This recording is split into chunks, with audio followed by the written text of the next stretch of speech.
Welcome to the Valorant News Network, your most trusted source for all things Valorant. Live from Los Angeles. I'm Yingsu Collins. And I'm Mimi Wormkrantz. Today's show is brought to you by Boostios, America's saltiest breakfast cereal. Just one bowl will give you the boost you need to overcome second-place curses. Warning, Boostios may cause delusions, high-pitched screams, and cringe.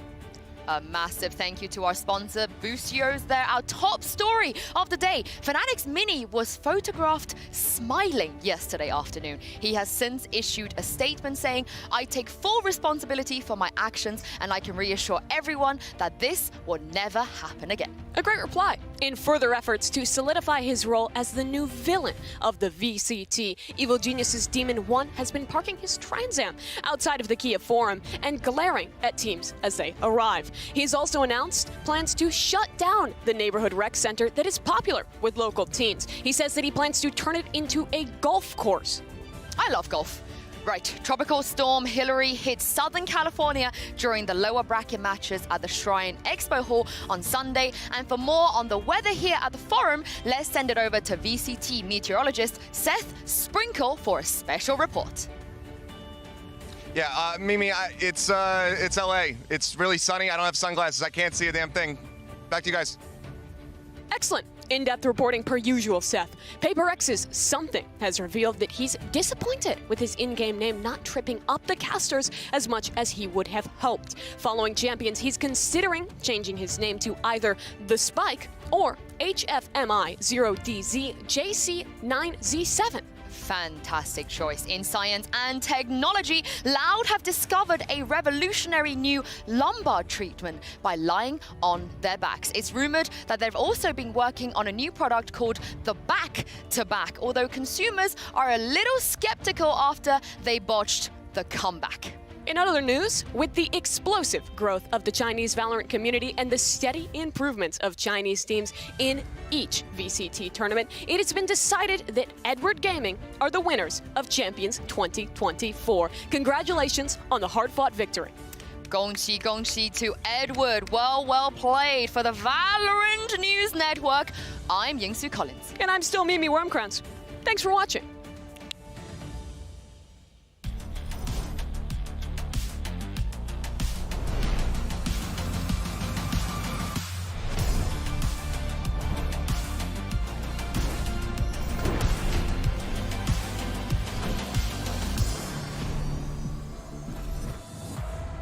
We're down to the Final Four, and the biggest stage in Valorant just got an upgrade. Hello and welcome to Valorant Champions Los Angeles, coming at you live from the Kia Forum in Inglewood, California. I'm Golden Boy here on the desk, and with me you got Sideshow Doug, and still, I believe, Mimi Wormkrantz. I am still Mimi Wormkrantz. Wonderful. I'm so glad we got that through. Guys, we're here in the Forum. Look at us. Dude, this is such a historic venue. It's so cool to think about where Valorant is at this point. To be in this arena is just mad. I think it's going to apply extra pressure to the players as well. We've seen some of these players get a little nervous even when they're on the stage performing, in a crowd where it's a couple hundred up to 1,000, and then this really turns the pressure even further. Yeah, and those players were walking through the hallway with the names of every band, every famous person that's ever performed at this venue on the wall, and I'm sure they're just walking past and just thinking like, I can't believe we're here. I can't believe Valorant Champions is on that same list. This is a historic venue, and it is incredible that we are here being able to share something that we all love with you guys today. But that being said, though, let's talk about what we have coming up, because we have a few great matches for you. And oh boy, is this going to be a banger. We got PRX taking on Evil Geniuses, and then after that, it's going to be a a lock-in rematch. Apologies. It will be Loud facing off against Fnatic, and of course, the winner will go on to the grand final. Or you know what I mean. Basically, winner moves on, loser stays home. Guys, I'm excited. It's the Forum. This is an incredible occasion, though, and of course, we have Loud, our reigning champions here. We're looking forward to seeing what they can do and whether or not they have what it takes to pull off that back-to-back. But they've made it this far. Let's actually go ahead and listen in on their comms from a round against Edward Gaming in this Sony InZone open mic.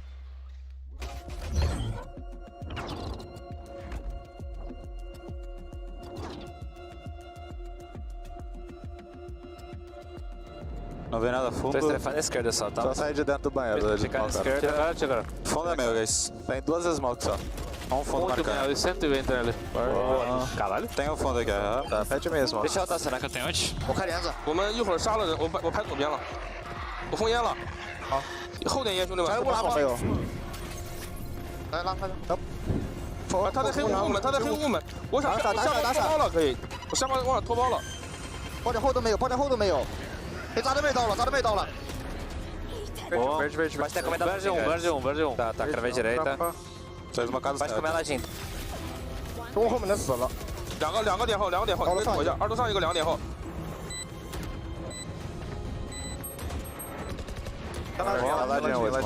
Tá, vem comigo esse Abre a esquerda junto com a mala sozinha. 3, 2, 1. Vou fazer metade, Vou olhar costas, tá? Não, vem para você, Elias. Eu tenho ela. Fechar. Boa. Boa, mas... Boa. Banda S. Mano, deu um single no cara do meio, velho. Nossa, amassou ele, Dudu. An excellent listening there, obviously, with Loud, who are here today, and they're, well, on a mission to be able to prove themselves that they can pull off back-to-back world championships. But ahead of today's matches, we actually gathered some of the biggest brains together for an IGL roundtable. Here's Sadak, Divide, Boaster, and Boostio. Listen in, and maybe you'll learn something. Gentlemen, it's a pleasure to be here with you all. I personally, I would say that one of my favorite things about the game is watching how IGLs work and getting to listen to comms and see mid-rounding and see some of the decision-making that happens on the front end of things. What are you guys giggling already? Just smiling at me. This guy is spitting straight lies. We all love the duelists. 5-man No. And honestly, that's what a lot of people love, but this part of the game is honestly my favorite. So it is a genuine pleasure to get to just chat with you guys for a little bit, pick your brains on IGLing philosophy, leadership philosophy, and really anything else that kind of comes up in conversation. So, Boaster, I want to start with you. What would you say makes a good IGL? Empathy, I think. So like being able to read your teammates' emotions and try to put them first before you. So like just try and make them feel comfortable because they're going to be the ones to carry you. So yeah, that, and then obviously strategy. Yeah, always work ethic. There's a few. I definitely think empathy too, because when you have teammates like Durka or Demon 1 ask fast something, it is a lot about them dropping 25 kills and just making sure they're in the right mindset and putting them in positions. At least for like with me and Demon 1 and Jaw, putting them in the right positions to get those kills. And even if I have to take a worse fight or hold a worse part of the map, I will call for that reason so that they can get better duels than I can. How do you guys, or how much value do you place in thinking about like the leadership aspect of managing your team and reading emotions and setting your players up? How much of that takes up your thought as compared to the actual just the strategic side of the game itself? I would say for me at least, it's a huge part because I have like this really young talent that they really just need to have fun and not feel the pressure that much in a way. So for me, it's a huge part to make sure that they're having fun, they're enjoying themselves, because if I go too much strategic, they're gonna be like, oh my god, I just want to play the game. So yeah, for me, it's that important. Yeah. I mean, I think it's the same for us. I think like having something to the team. I think you just kind of like want to roll, like just kind of want to play the game, like don't want to think too much, just kind of want to go in and get some kills, like some highlights, I think that's what like the star players kind of like mindset, So we gotta like, we as the supports player, that kind of like have to make him shine, Would you guys say the IGL role is generally underappreciated? Not really. No. I think we get a lot. Yeah, I would say it's not understand fully in a way. But like I think people understand it's really important, but they don't understand what an IGL fully does, because I think most of the guys are gonna agree. Our job is inside the team and mostly outside the team. Like things that we don't show to everyone outside. Like they say, empathy and all these kind of things in particular, we don't get to show to people, and that's okay. That's our job in a way. But I think people don't understand that fully, right? Do you guys agree with that? 100%. Agree it's pretty 100%. Because we do get a lot more recognition than like, some of the other support players that are not like these star duelists, but at the same time, people don't really understand why we get that recognition. It's kind of like Cedric said. Exactly. Because we do so much that people will never see behind the scenes, which is fine, but it's definitely... People inside know, right? People inside know, so that's the important part. Yeah. Yeah, but I mean to the public, it's always about the star players, you know, like the duelies, like it's not about the support stuff. But yeah, just like Sarat mentioned, like insides they would know and stuff. But yeah. What is it like when you're in a series, it's a close series, and you have all of this time that you've prepped, you've gone through everything with your coach and what have you, and you're calling in-game when the lights are on, when the crowd's going nuts, and nothing is working? In the mind of a caller in an instance like that, your thoughts have to be the loudest thing. What's that like? I think, I mean, I've been IGN for a while now, and for me when that happens, it is what it is, you know? You prep, you did everything you could, and everything went downhill. It happens. There's nothing you can do. Just accept it and have fun, to be honest. So let me ask you this specifically. Yeah. Let's talk about lock-in finals. Yeah. On Icebox. Yeah. What was that like? So when we lost, we were just happy to be in the finals, to be honest. Like we just had 2 people replace on the team at that time. So we were like, oh my God, I can't believe we're here. We just lost an 11-3 comeback. That happens. Yeah, of course. Yeah. And yeah, it is what it is. I mean, we were not mad. We were a little bit sad, of course. Sure. But like, they deserve it. We were the worst team at that time. So yeah, it happens. Like for me, it's kind of like the same thing. We tried everything we could to win, and in no moment we said like, okay, there's no way we can win. We were like keep trying and trying and trying, and just it wasn't working.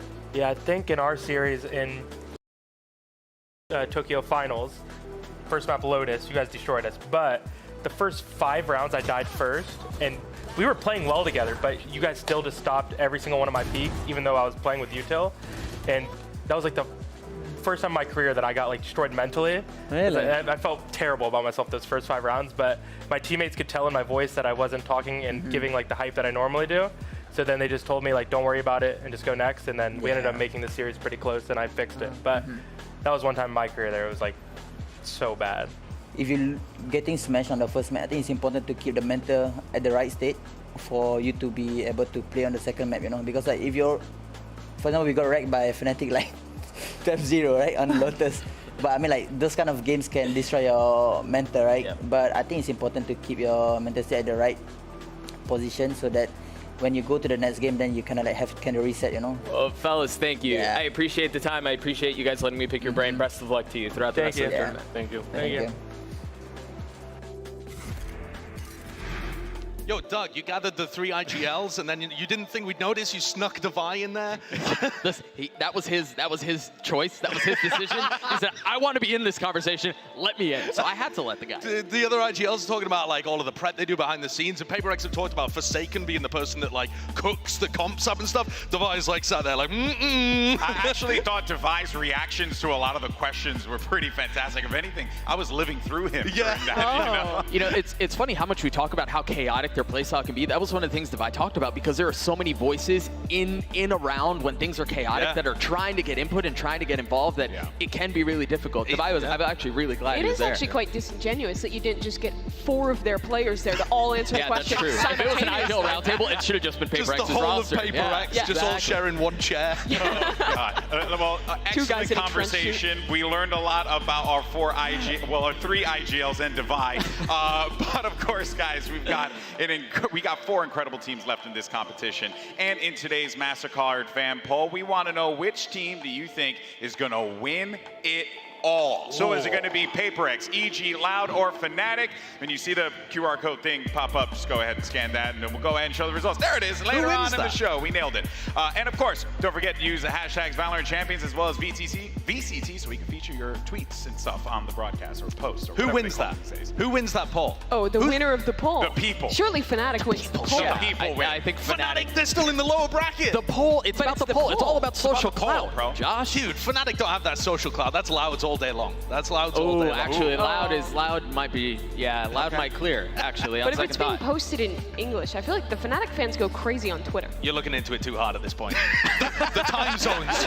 Wilkinson, the time zones. I mean, all it takes is just one guy to comment like just the Loud emoji. Just like anything green, and they're on that. That's it. Instantly. It's over. It's in. All right, well, let's go ahead, though, and talk about some of the matchups we're going to be seeing here today, because at Masters Tokyo, PRX did not have something on the roster, but he is here now and is going to be facing off against Demon One. And Mimi, this is setting up, I'm going to you because I know you love these duelist clashes. It's setting up a war between these two, and I have no idea where things are going to land because they're both so talented. It's interesting, the comparison between these two players, because for Demon One, right, he was at Tokyo, but I think he disappointed a lot of people. He was this ultra superstar in Americas, who in a lot of ways was the guy who stepped up and helped them make the run to make it to Tokyo in the first place. He wasn't as great at that tournament, but now showing up to Champions, it has been that Demon One that was exceptional in Americas. They He's talked been about great that. on the jet. He's also been flexing around other roles and playing just as well. He's the best controller in the tournament now. He's played a third of his time on controller, and he's the highest rated player in the tournament. He's actually insane. That's unbelievable. And it's not just Omen, it's like he's locking in the Astra and stuff too, which is so hard to frag on.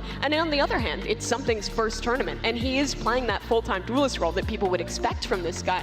And I think it's been kind of back and forth, where we've seen moments where Something is that great player that push PRX over the line in Pacific, and there also has been moments where he's struggled a little bit. There's a lot of pressure on this guy for Champs to be his first tournament ever globally. Yeah, I think it's really interesting to see how these two players, their trajectory has gone. The beginning of this tournament for Something honestly felt a little bit like how Demon One looked at Tokyo, and we thought, is he gonna arrive? Honestly, I feel like at the beginning of every match, I feel like first quarter Something is not hitting. Like the nerves, he's talked about it in the press conferences. He gets a bit nervous. This big stage is another big test. Yeah, it most definitely is. And look, we can continue to talk about, you know, the matchups, the individual matchups as well, but we got to get into what we're going to be seeing here broadly with PRX as well as EG. Now, the winner is going to be moving on to Saturday's grand final, which is important for both teams, because here's the thing, neither has been able to walk away with an international trophy, but if you manage to get to that grand final from this pathway, you have a pivotal map ban advantage. Doug, we've seen how this has played out time and time before. It doesn't bode well for the person who's coming from the lower bracket. It will be an arduous climb for whoever's in that situation. Yeah, and I think that's why you see so many teams throughout the year try to focus on having a 7-map pool. So that if you're caught in situations like this, you have some depth, because it is outrageously suffocating to know you're not going to be able to ban out your perma. You know they're going to target you with the second ban or get rid of something else that is really good for you, and you just find yourself down at the very beginning of the series. Going through this from the uppers is outrageously important. I would agree. I think that both of these teams, though, have good map pools overall, and so it's not going to be as large of a disadvantage for one of the teams, but it's just a great position to be in, finding yourself in the grand final with a veto advantage. Yeah, you deserve to be there. Couldn't agree more. I think especially if you end up playing against a Fnatic who's had a perma ban the entire tournament, who's also fraudulent perma, by the way. They're bringing out Pearl at some point. I've seen it in the team leagues. They're going to have it. I mean, they'll have to. If they make it to the finals either way, there's no way they're going to have that advantage. They're going to do it today. You think today? It's just Pearl time? It's happening at some point. This man is losing his mind. If he doesn't see Pearl, I don't know what's going to happen in this place. But, you know, what's also exciting about this, though, is that these two teams did meet one another at Masters Tokyo, the lower final. And what's wild to think is that PRX nearly ended EG's incredible run, Doug, and it was with a substitute, CGRS, coming in. So it goes to show the firepower this team has. Yeah, I mean, we can have so much of a discussion around how good are PRX, because they were able to get that far with the sub, who was like a Gecko one trick, I think was initially the play leading into the tournament. Well, but he's a streamer. He's a Gecko player. And he did fine. He did fine, but you're right. For them to get as far as they did, okay, fine was strong. I get it. I apologize. Fine was strong. I want to pitch you on something. Yeah. It was fraudulently close. You can't call everything fraudulent. No. Okay. Let me explain. The guy has his tinfoil hat on. We haven't even started the matches, and you're already in conspiracy theory. The maps where Evil Geniuses won were dominant. The maps where PRX won with their sub were close. So even though the overall scoreline was 3-2, I think the idea that you just plug in something and you're so much better and you dominate that series, I think is faulty logic. I don't think you can just track 1-to-1 like that. But also, that's just been the way EG plays their games. In so many of their series, when they've dropped a map, it's always been super close, overtime affair, something slips away from them. And when they're winning maps, it's been so dominant. I mean, EG has had, honestly, probably a pretty easy run through this tournament thus far. They've only had one series where they dropped the map. They've been dominating everyone. And that's not to say the teams they've played are bad. It's just that they're at a level right now where I don't think they've been fully tested. Yeah, sorry. Also, are you suggesting that taking out CGRS and putting in something is not a substantial upgrade. Did I say that? I mean, did kind those, of. In that series, what you alluded to was, if that swap happens, it's not a massive, like, one-for-one upgrade. I think actually maybe even more important than that is just getting rid of Fracture. I mean, nice, really good way to skirt around that. Politician over the way. That was very well handled, guys. Media trained. Watch, I'm going to do this like a politician. Segue for more on PRX. Let's go ahead and send it over to Achilleos, who's actually got a quick word with Coach Alex. Nailed it. All right, hello. Yes, I'm going to grab Coach Alex. Of course, Alex, if you wouldn't mind joining me, I have a quick question. So EG have said that their biggest secret and why they're so successful is that they're having more fun than everybody else. You're the guy who sat back in the control room. You can hear all the comms for the players. Do you think that's true, or is PRX going to have more fun today? I hope we have more fun. I think it's definitely true. For maybe it's a bit similar, I guess. Both teams quite happy-go-lucky, so if there's pressure, it's a bit tense. Makes it a bit difficult to play. All right, happy-go-lucky. I think that's the best way to put it, but thank you very much, my friend. Good luck today. Ciao. One thing for certain is that fun will be had today, but when you look at the bracket and where we are right now, oh boy, a lot of people weren't having fun on the road to the top 4. PRX, EG, Fnatic, Loud. This is it. I mean, when you think about the entirety of the season sideshow coming down to this, you couldn't ask for 4 better teams to just represent the pool of talent that we have in this sport. And these clashes are going to be out of this world. Yeah, they're going to be incredible. And if you want to focus in on the first match and the teams that we're seeing now, you're seeing the whimsy come out for sure in these big moments. But also think about the wider context, right? Both of these teams, they've been working for a while, but the rise recently from EG has been meteoric. It took PRX a lot of different tournaments to get to this point and a roster move, and now EG are right up there at the exact same point within a couple of tournaments. Yeah, I mean, EG, they qualified to their first global event this year at Lock-in. They went out so early in that tournament, and then it was immediately second place at Tokyo and a chance to guarantee second place at very least here again if they can win this matchup. For PRX, they've had that opportunity to win a trophy before, all the way back at Copenhagen, but it has also been a grind for them to get here. It's definitely a shock to see these two teams, judging by how both of their seasons started in their respective international leagues, here in an upper final at Champions. Well, I think you can make the same conversation for the lower side as well. I think most people had these 4 teams in the Final 4, but in this order, where you've got Loud and Fnatic who are going to have to cannibalize one another in order to make it out. I mean, that was a final or something like that, but for them to be where they are in the tournament is just mad. You also have the whimsical upper bracket and the serious lower bracket. Yeah. I really feel like that's entirely the different tone. Yeah, it's so different. You know, speaking of fun, obviously, both of these teams, they constantly say it. We're out there, we're just having fun. We're enjoying ourselves, right? EG, right, I think is a great example of this. When you just look at a guy like Jogamo play, for example, he's out there just vibing, doing his thing. You're talking about Jogamo. I'm talking about Calm. He's knifing people in the middle of rounds. He's deciding to die to a turret because, guys, it's going to be optimal. The kill choice, at least ultimate orb. No, they're just silly, and that's part of the reason EG is so good, because they've managed, despite the added pressures of for their first time ever here at Champions, not being an underdog, they're still out here having fun, being goofy in the server, which I think is really important to keep the energy that they had at Tokyo. The silliest thing about Calm dying to that turret was apparently the team was telling him to die to the turret. Calm's like, no, I'm not going to die. And they're like, no, man, go die to the turret. Finally commits, and it's just a classic My man's thinking about his stats, Yeah, and everyone's like, dude, do it for the memes. He doesn't want to have that in the back end. I totally understand him. But for now, though, let's actually go ahead and send it back over to Achilleos, who has a quick word from EG's coach, Potter.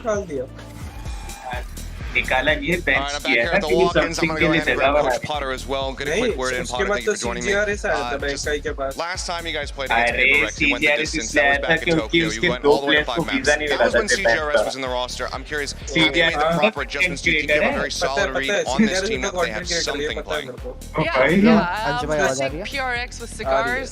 Cigars is an older player. He uses his brain a little bit more. With something, we're gonna turn off our brains a little bit. Turn off our brains and just fight. I think that's what something likes, so we're going to bring it to him. I think that's what the entire team likes, and I think that we are in for a very big class. So thank you very much, Potter. Best of luck out there. Back to you guys. Turn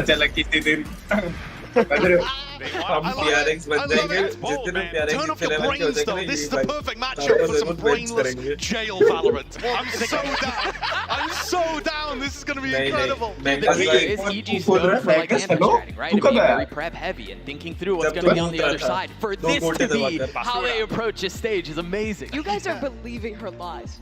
There's You no think it's way. fraud? You There's think it's fraudulent? in the words of God, it's fraudulent. Potter would not lie to me, She and don't would you lie to dare you. suggest If otherwise. this is what breaches your innocence, Josh, that you learn people to lie, then let this be the moment. Because there is no shot. If you play into PRX's style, that's how they get the better of you. This team thrives in the chaos. If you lean into that, I don't think EG will have a great chance of winning. If they lean into the counter strategy, the preparation, the fantastic teamwork that made the miracle run in Tokyo happen, they're fine. You can have a little bit of fun, but only like a tiny bit, as a treat. Yeah, you're thinking too hard. Think about how much more villains they would be, though, if they were able to do PRX in that style. I mean, that would be ridiculous. The perfect completion of the arc, but... And there you have it. Look at that. You see? मैं तो Asian अच्छी लगती है Asian She came around. We got her. That's what I've been doing my whole life, guys. I've been turning off my brain every single time that camera turns on. Here it is. Look, check this out. I'm going to read this. Ahead of today's matchup, Insu sat down with EG's common PRX as well as Mind Freak. And look at that. Couldn't even get that right.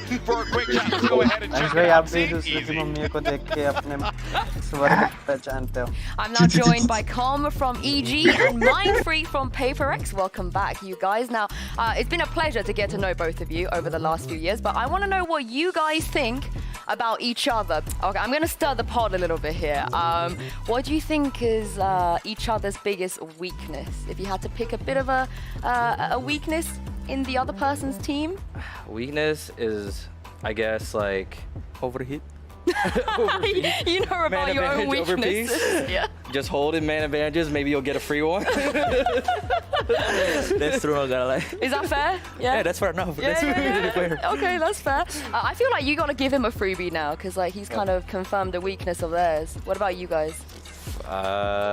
Give me one. Weakness, Boosty over peaking. Boosty is off camera right now. Is that true? You agree with that one? All right, he said it's 100% true. All right, that's a fair weakness. I'm gonna go a little bit more personal with you two. Obviously, your in-game name, Mind Freak, Com. Do you guys want to take a guess as to why the other person have named themselves that? Like, what's the reference? What do you think? I'll go with him because he plays Astro a lot as well. He's all up in the air, like Mind Freak, you know, going crazy on the stars and stuff. So that's my guess right now. Like freaking your mind kind of vibe? Yeah. Getting crazy in the mental, you know. Is that correct? Like, No. Oh, where did it come from? Where did it come from? So basically, when I was a kid, my dad used to watch a lot of Chris Angel, the magician. Of course. So like every time like I was sitting on the PC, I heard like the song like every single time. So after that, like I play CS 1.6, then I just like put the name like Mind Freak. That's it. Oh, it's a good one. It's a good one. What about Com? Any guesses? Something related to your name, maybe. Oh, pretty close. Yeah.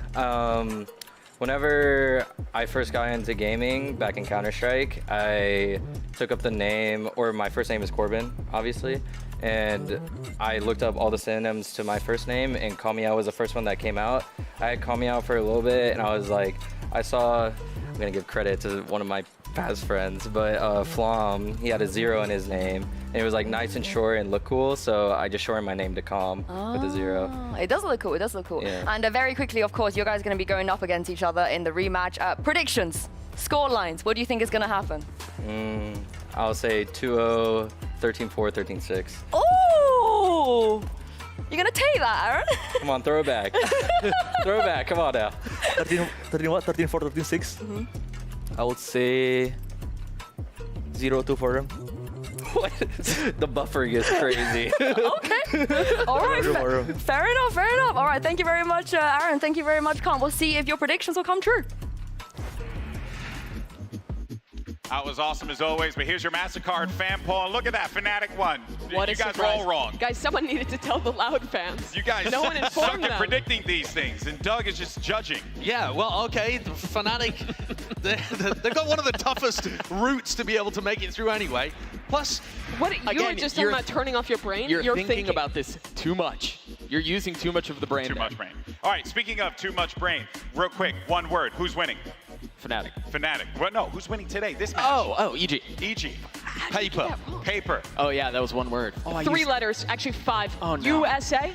and EG. Wow, look at this. All right, guys, well, here we go. We started with 16 teams, and we're now down to the final 4. Anything can happen. PRX versus EG, Fnatic versus Loud. Day 14 of Valorant Champions starts right now.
Está sendo muito lindo para nós isso.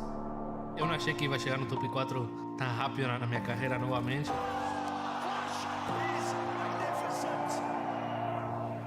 We had really tough games, but everyone's on the same boat. I think definitely we'll come out stronger from this. I have a lot of emotions, a lot of motivation. I want to be remembered. I knew what my skills were back then when I was unknown. I just wanted to prove myself. And here I am proving myself again and again.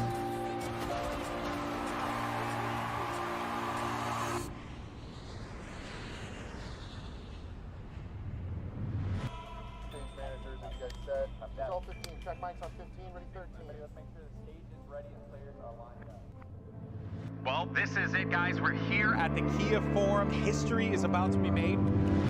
The year started with both of these teams in the finals of lock-in. It was heartbreak for Loud.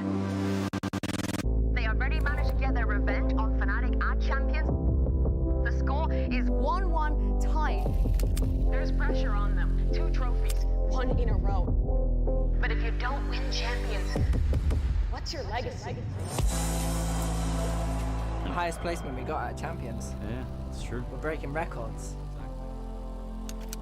And now it's gonna be like a really deciding match. Who's better team? Eu acho que eu me identifico muito com o Bossa. Ele se entrega muito pro time dele. Ele quer sempre o melhor pro time. They played really well, and it's like now I hope for a good rematch.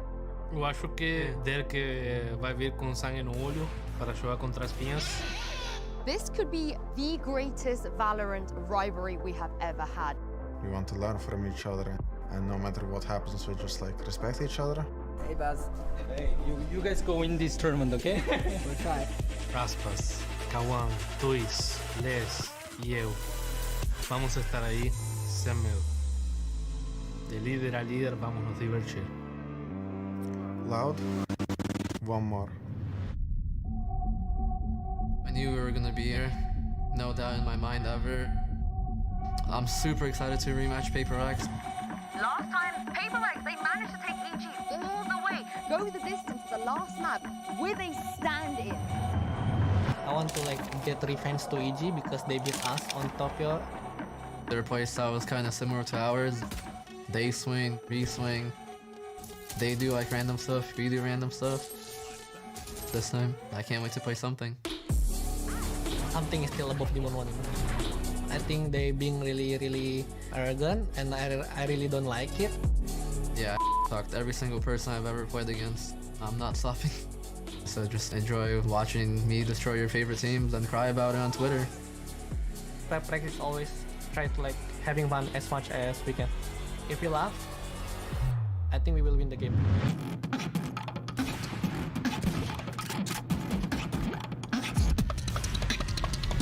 We'll see how it goes in the server.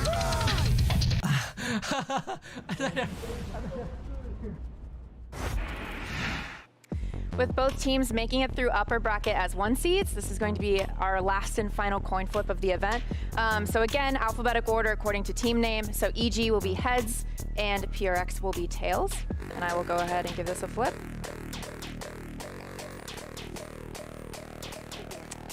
Oh.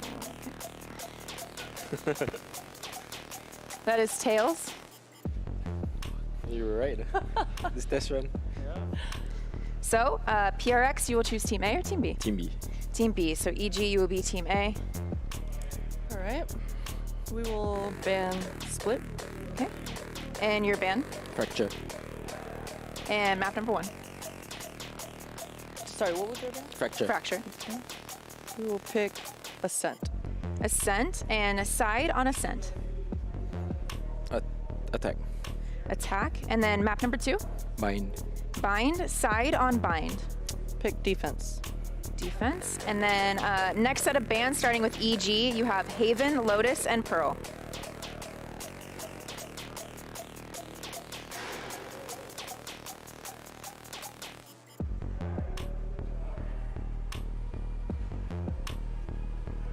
Okay, we'll take out Lotus. Lotus, okay. And your ban, you have Haven and Pearl.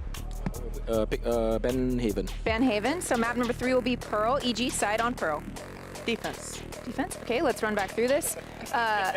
First set of bans, we have EG with Split, PRX with Fracture. Map number 1 is Ascent with PRX on Attack. Map number 2 is Bind with EG on Defense. Next set of bans are Lotus and Haven. Map number 3 Decider is Pearl with EG on Defense. Cool. All right, good luck to you both. That was good.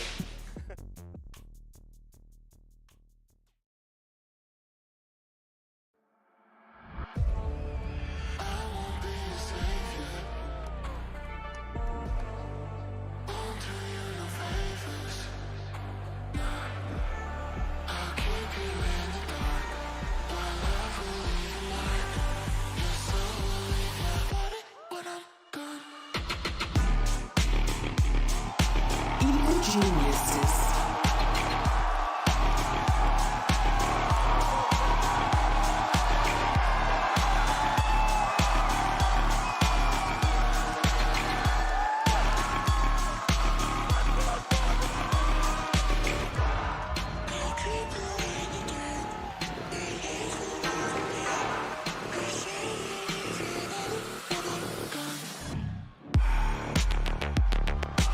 PRX.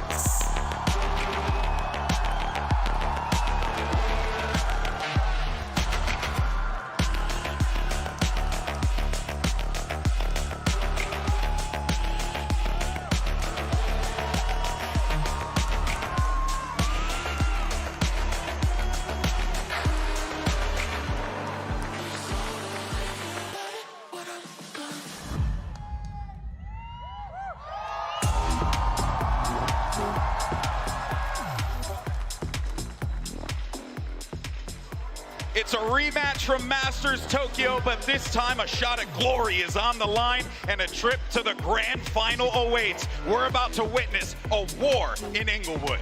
Neither of these teams has ever lifted a global trophy. Both have had an opportunity, ended in second place. But for both these squads, this is the match that could win you champions. If you get to the grand finals, get that veto advantage, it's just one step away.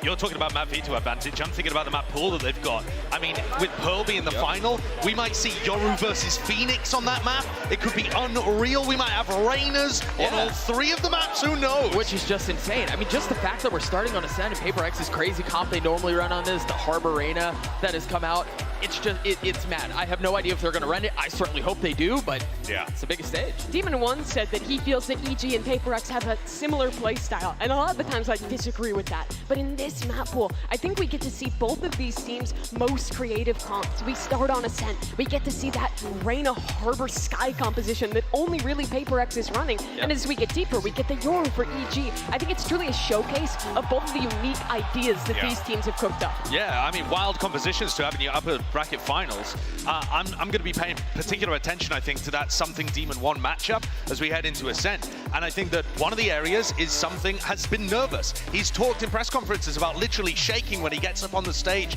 and needing, you know, a full half or like at least 6 rounds to really settle himself down. How awful it will be to be the guy who's the ace for the team, the one who's supposed to be the pop-off king, and then you come here at the Kia Forum, and Doug, you fall flat.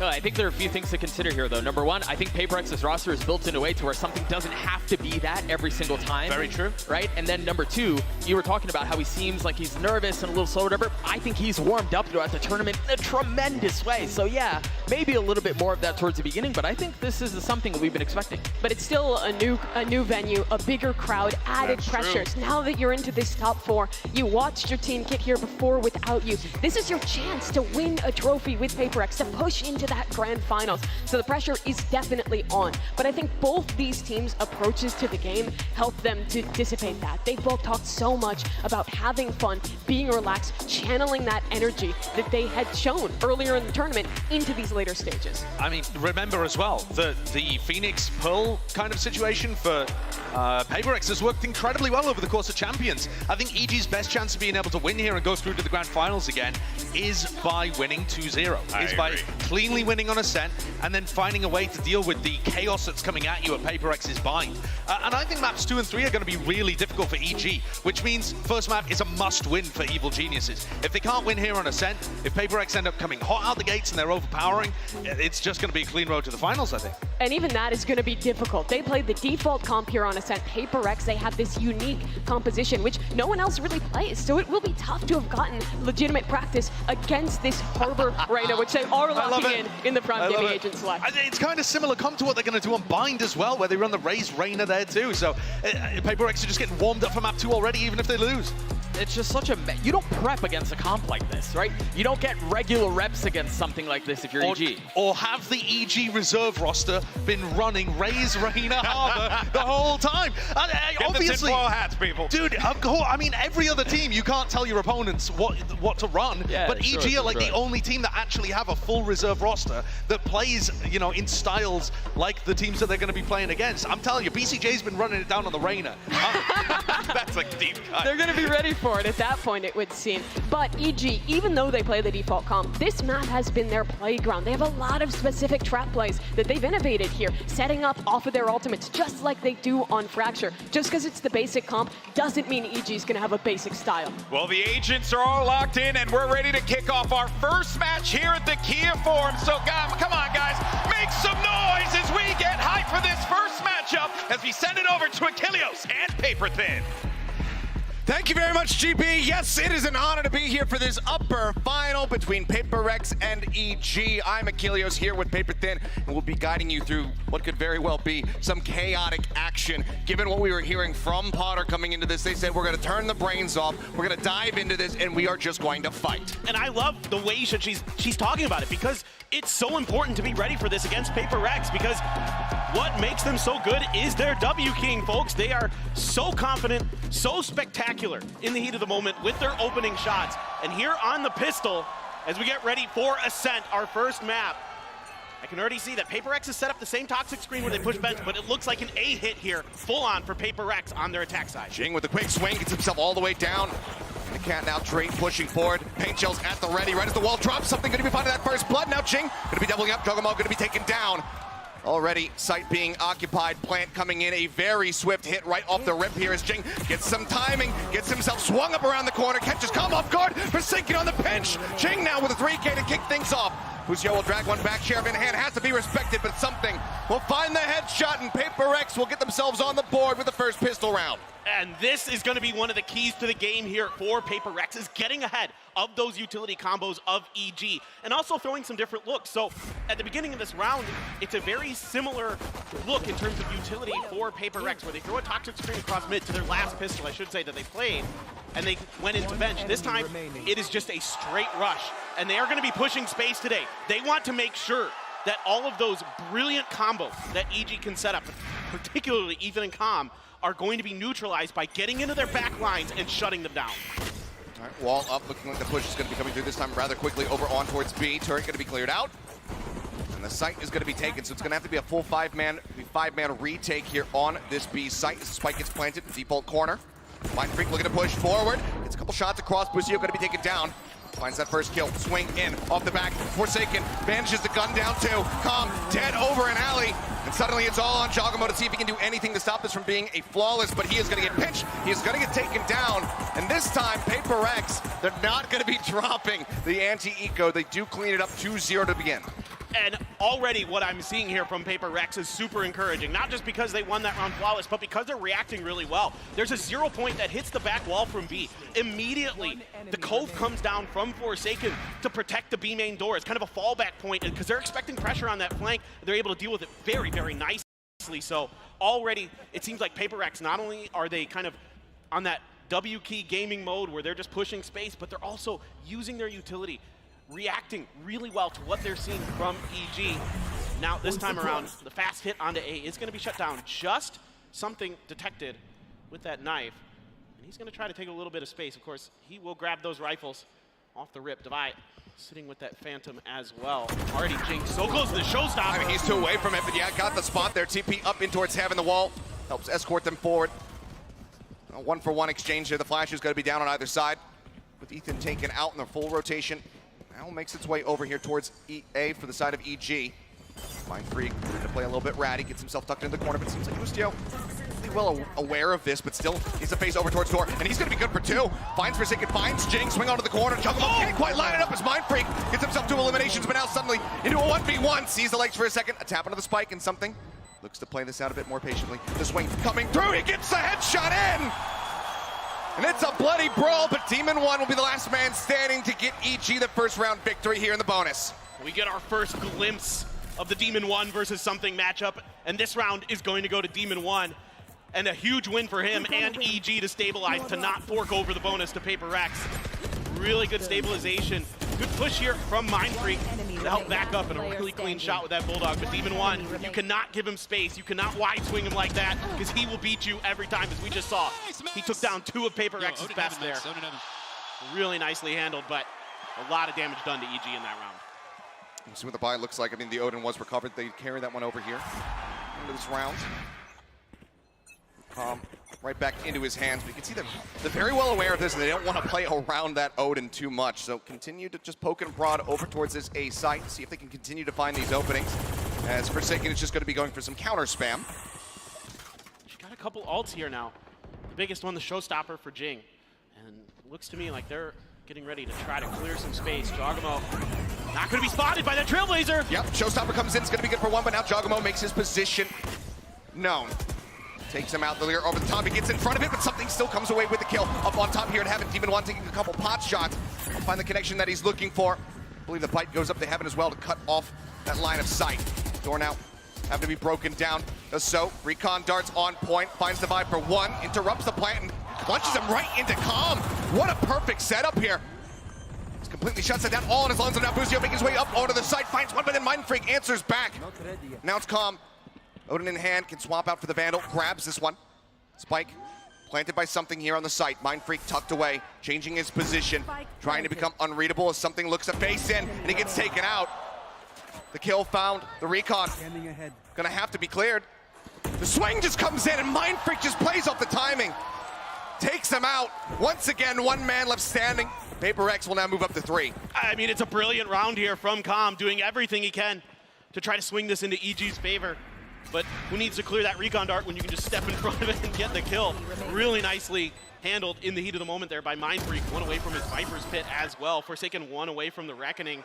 And I really like what I'm seeing here from Forsaken in particular with these Coves. He's using them reactively to help either set up their entries or block a flank, kind of give them a little bit of extra protection from the spams through those smokes, right? He's setting up first and foremost the high tide, and then behind that he's got a Cove to make sure that he's covering his team's entry. Even though EG does a really good job here of kind of disrupting the plant, especially Calm. Again, those shock darts were beautiful.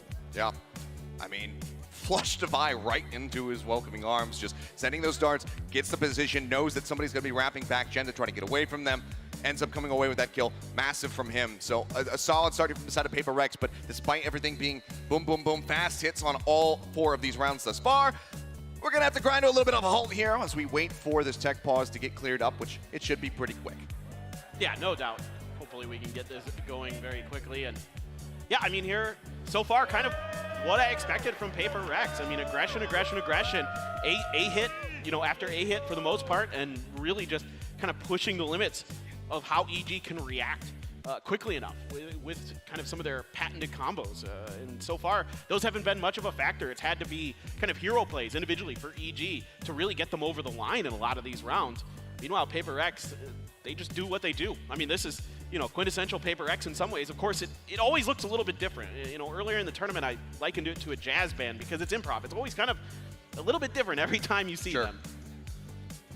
Well, this has definitely been a very different look with the pace that they've been setting here, but I mean, that's the thing, this conditioning. Keep hitting them fast, and then suddenly when you pull out a slow round, that can catch them off guard. So we'll have to see how they do fare here. It seems like Calm just looking to work through whatever issues he's having on stage there with his gear, and then we can get underway once again. Get any more information, of course, we'll pass it on. But already, I mean, it has been breakneck pace, and this is what we wanted. You know, I wasn't sure, is Potter just saying this, that they're just going to turn their brains off, take these fights and whatnot for the sake of saying it, or are we actually going to get that down and dirty action? So far, it's been delivering on it. So I can't wait to get back into this one. I mean, for the forum, you guys, have you been having fun so far? It's not been much action yet, but I hope you've been enjoying what we have seen. That's a good sign. That's what we like to hear. Those wristbands are sick, by the way. Those are incredible. Yeah, everybody was synchronized with wristbands. For those watching at home wondering what's going on, synchronized with the game itself. So you'll see it line up as the spike sticking down. As I dare you to cast around just watching from the crowd, like watching their wristband. Trying to figure out what's happening just by wristband only. Exactly. That's a new genre of casting I don't think I am prepared for. So unfortunately, I think we'll have to put that one to the side, and you know, maybe we can reassess that later on once the light wrist technology has gotten a little bit more advanced. We get some holograms projecting off of them.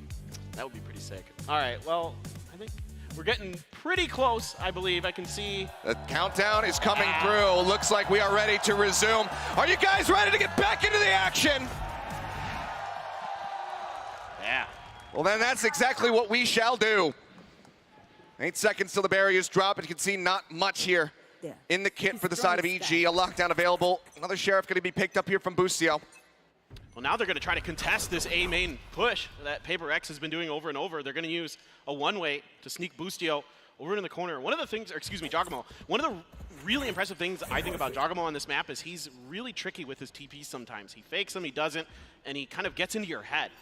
Watching their previous match, he's doing a great job with that, but Poison Cloud going to back him up just a little bit. Let's see if PRX commits. It's a triple stack on this side for the first time pretty much. It's okay, spotting one, Demon one, just tucking away back into hell. Nade to try to flush him out, gets a good chunk of damage across, puts him down a half as the Cove comes up, the Leer over top of it. Fragment to try to slow the advance, something already in here for full flash committing. It's just to catch him, but still going to be Divide coming away with the kill as Demon one gets taken out. Now Ethan Jogamo, all following the plan, going to be coming through. Calm with that frenzy in hand, able to find one. Boostio trying to get the timing to get the headshot across. Can't make it happen. It's not going to be a flawless, but it is going to be still very clean here for the side of PRX, now 4-1. Yeah, I mean, everybody just kind of doing their jobs. It's pretty good utility usage here from EG, but there's so many smokes and so much protection here. Again, that Cove right outside of the A main door on the way to the site is giving PRX a lot of ability to kind of work in and out of it, to check angles, to check spots a little bit safer. And I really like the way that they've come in with this plan to attack the A site. And it's really giving EG some fits. Yeah, you could see that something got pretty flashed up, but nobody was really able to track him down. Jing immediately blast packing up into heaven to cover that. So, and it's just the same thing here. Again, it's just A over and over. Oh, Calm got the spot. There's the tag. Can he get him? Yes, he does. He lines it up for the double kill. As Calm shuts down the pace. Door going to be shut. All three members from PRX now corralled, stuck within the site. They're looking for Jogamo, but he says, no, I have found you. Takes out two, Calm gets a third. And whatever play here from the side of EG to finally get themselves a second round win. Calm, again, continuing to deliver with these Sova ults. This is almost the exact same thing that we saw against EDG. Almost the exact same play. And this is a point of concern sometimes for PRX where sometimes their utility tracking is good, sometimes it's not. And you know, every once in a while, PRX's protocols break down where they don't clear a recon dart that they need to, or they don't quite think about the situation as well as they need to. So And this is going to be one of those moments, you know, Calm here just dialing up the exact same play, and this time he finds 2 even out of it. I mean, they continue to just look to hit this A site. Wall up again. Devi 1 off from having those Seekers online. Be the one to take the orb. Just a tap onto it. Something, though. Ready for the shutdown. Just walking forward. Jogamo looks to punish. He goes for the dismiss. Takes his way back out to safety. Nade into the back. As the catch comes in, Ethan going to be slowed up. Now Demon 1 going to be taken out. Forsaken able to find that kill. Punish onto something. Still entry power here. Available from Jing as Mind Freak tries to creep his way in through tree, and somehow he takes out Boostio, who's holding the angle. Jing blast backing forward. Has covering fire from Devi. They take out Ethan. Now it is just Calm standing. A little bit of a slower approach here, but still explosive when they go for the side exec. They get themselves in. Calm just going to be grabbing that orb. The only consolation that he can find here in this round is he is just going to have to let this spike detonate and hold on to that gun. Maybe some exits that he can find as he swings around over towards this attacker spawn, but we'll have to just wait and see. And this is just such an unfortunate timing here for Jogamo. Not only does he die, but he gives the kill over to something, who's then able to dismiss, get information on what's going around on the front corners, right around the angles. Mind Freak. Oh. Okay. Okay. Pretty snappy. Okay. Finds that kill. Looks like now the call is going to be to back away. Given the rest of the team's economy, I think he could have actually maybe tried to go for some kind of play, but just only finding 1 player is certainly not enough to try to get himself back over to get that defuse across. So it will just detonate. PRX kind of on the hunt, swinging around to see if he comes back over towards the B site. He does not. He stays put. Yeah. Calm should be relatively safe in this position. But going back to what I'm talking about, it's the way that they're staggering their utility here. They dismiss in, they get some info. It's the Cove right on the other side, again, to kind of use as that beachhead to get into the A site. The Lear to clear the front part of the site. Yeah, Dice is safe for a while for Ethan, but by that point, the rest of his team is cut down, and there's nothing he can do. He's just stuck there. So right now, PRX is just on one. And, you know, you think back to the last time that PRX played this match, their attacker side didn't go so great. It was a 4-8. Sure. It was their defender side where they put, you know, huge numbers up, especially something coming online on that Reyna. And he's already online. You know, the desk was talking about that sometimes he does get up to slow starts. We saw this in the VCT Pacific Grand Finals. We saw it earlier in this event. But now he seems to be very comfortable. This is one of the hottest starts we've seen from him on a big stage. Yeah. And I think that one of the biggest things to kind of go back over was something that Sideshow was talking about on the desk is this is a completely different beast, being in this arena in front of a crowd like this, especially when you're EG, and this is widely the home crowd. That adds so much more pressure to you. It seems like PRX right now, they're vibing with it. EG, they're trying to get into the groove, and that's why we see this timeout here from Potter to try to get in there, break that tenseness that they're experiencing at the moment here. Get rid of some of that hesitation and make them feel a bit more comfortable. We'll see if it works as we get ready to go into this next buy round. I'd like to see potentially some mollies at the entrances to either A or B. Try to get a better read or a little bit faster on which direction PRX is pushing. Use either the nano swarms or the fragment from Ethan to try to gum up the works, buy a little bit of time, buy some time for these rotations, buy time for particularly like Calm to get into place and really kind of try to disrupt these retakes. That's the one time we've seen. Is the tile scrunch? It looks like it could be. Paranoia across. Demon 1's just going to be moving forward through mid, ready to swing onto the corner. Already one going to be taken down, but Jing answering back, finds himself 2 kills, so it's just going to be a 2-for-2 exchange as Ethan also gets himself on the board. Secret pushing forward. Boostio revealed the lockdown. Now going to be committed here into the fray. The Lear forward, something he desperately wants to try to clear this one off, and now Demon 1 going to be taken down on short, and now they'll just make their exit. Pay respect here to this lockdown, backing away for now. A site not going to be attacked, but this does leave B completely open. Yeah, and I like the proactive play here at the beginning of the round from EG, even though it doesn't go quite their way. I mean, Jing is just really feeling it along with all of PRX, but still able to slow down this momentum, at least temporarily, give enough time for Boostio to get that lockdown in, but now he's the only one left here on A site and no utility to speak of.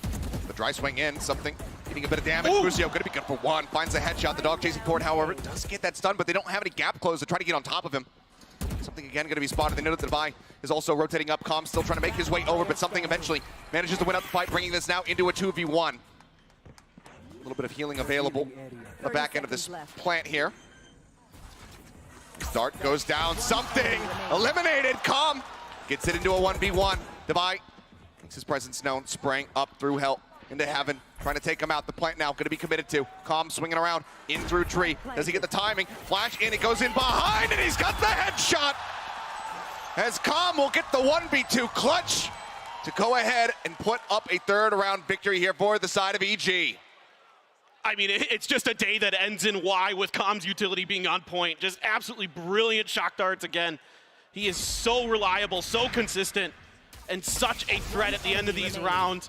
It's perfectly placed. Divide, nothing he can really do about it. They opted to hide from the recon dart instead of trying to clear it. And that gives him the space that he needs. And then Divide just misjudging the timing on his guiding light. Just gets it a little bit too far ahead. And Com, 2 big rounds here for EG that he has won to keep them in this match so far. And with Ethan getting that first kill, having that death in that round, he's got a crucial tool online, which is that null command, something that can very easily shut down some of these attacks from the side of PRX, but that's going to be Forsaken shutting down an attack from the side of Demon 1. It's Chugamo, where are you going, son? Goes back into the spawn, they're watching for it. They take him out, Com again, going to be the one standing his ground, finds Mind Freak. Is Bustio hearing the footsteps? Can he get the time before something makes it around the corner? He does. Nails the headshot. Brings us once again back into a winnable position because Com is still standing. This round is all over the place. Everybody's just trying to get into the deep back lines of PRX. I love the attempt. Cove up on the cross. Door going to be tapped here. Spike now for the plant, but the door's not shut yet. Com right, flush up against the wall. Takes out Forsaken, now suddenly into the 2v2, and the Hunter's Fury also online. If he gets a ping off this recon, could very well open up with it. He's just going to send it anyway. Gets a tag on the Divide. Bustio finding Jing. It's all on Divide to try to stand his ground. He finds one. The 1v1, the tap. He knows that he's going to be swinging forward, but Com jiggles the corner very wisely. Suspecting that it was going to be watched, that it was going to be faked. Shock dart to try to clear close. The other one bouncing up onto the side itself, and Com just backs away. Divide sending the flash, won't get any kind of confirmation. It's still 7 seconds until he has that next guiding light available. The swing around now into heaven. Divide, does he read this? He knows that Com is out of utility. Sends another one. Nothing found. Plant now coming through. He's looking to stick to it, but he's still completely unsure which direction it's gonna be. And it's Com once again. A triple kill, and now just 1 round separating the two. Com does not want to let this game get away from them. This is an unbelievable performance so far from Com. He is just reading these situations so perfectly, dodging these guiding lights, maneuvering around the angles that Divide wants to take just perfectly, and then comes through and catches him. Divide has no idea that he went up to heaven, and Bustio is fired up and just letting him know it across the other side. And as great as this started for PRX, Com has something to say about this match, and he is not going to go down quietly. 12-5-1. A beastly performance from him so far. After that, seems like PRX finally looking to change up the playbook just a little bit as something's going to be rushing forward with a judge in hand.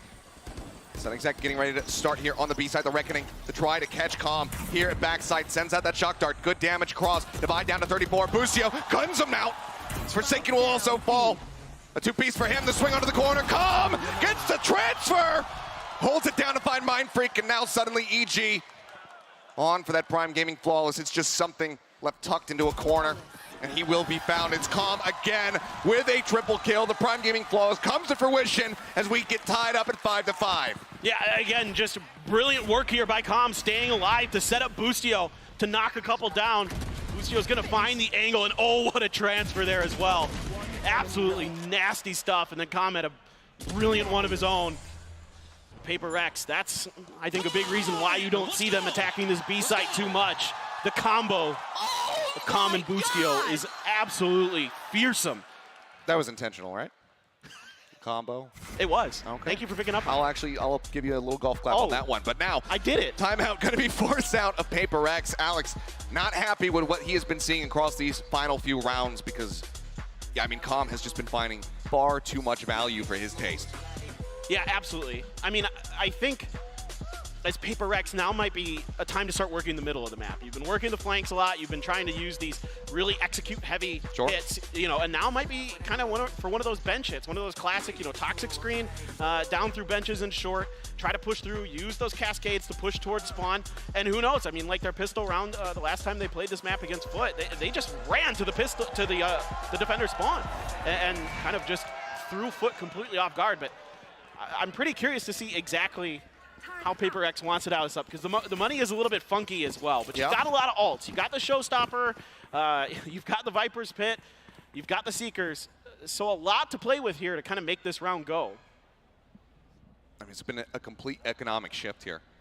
Our evil geniuses, they were the ones really struggling, but these rounds they've been able to get calm, clutching up, has allowed for a couple of the players to actually build up a bank, and it's just been whittled away at from the side of PRX, because even when they were winning rounds, it was often quite bloody. But there you go, you can hear that showstopper being drawn out. Jawgamo tucked into the corner, tries to get in front with a shorty, is going to be good for one, but now the rocket comes across and Jawgamo will fall. It's going to be a 2 for 1, but now even up as Calm swings on the corner, finds Jing into a 3v3.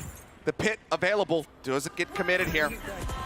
Looks like it will, but Dart connects onto him, so Mind Freak needs to be careful in this position. Recon as well, at the ready, waiting for the timing. Gets sent, something swings out, takes the quick dismiss over towards short. Spike gets planted, but now the lockdown is in.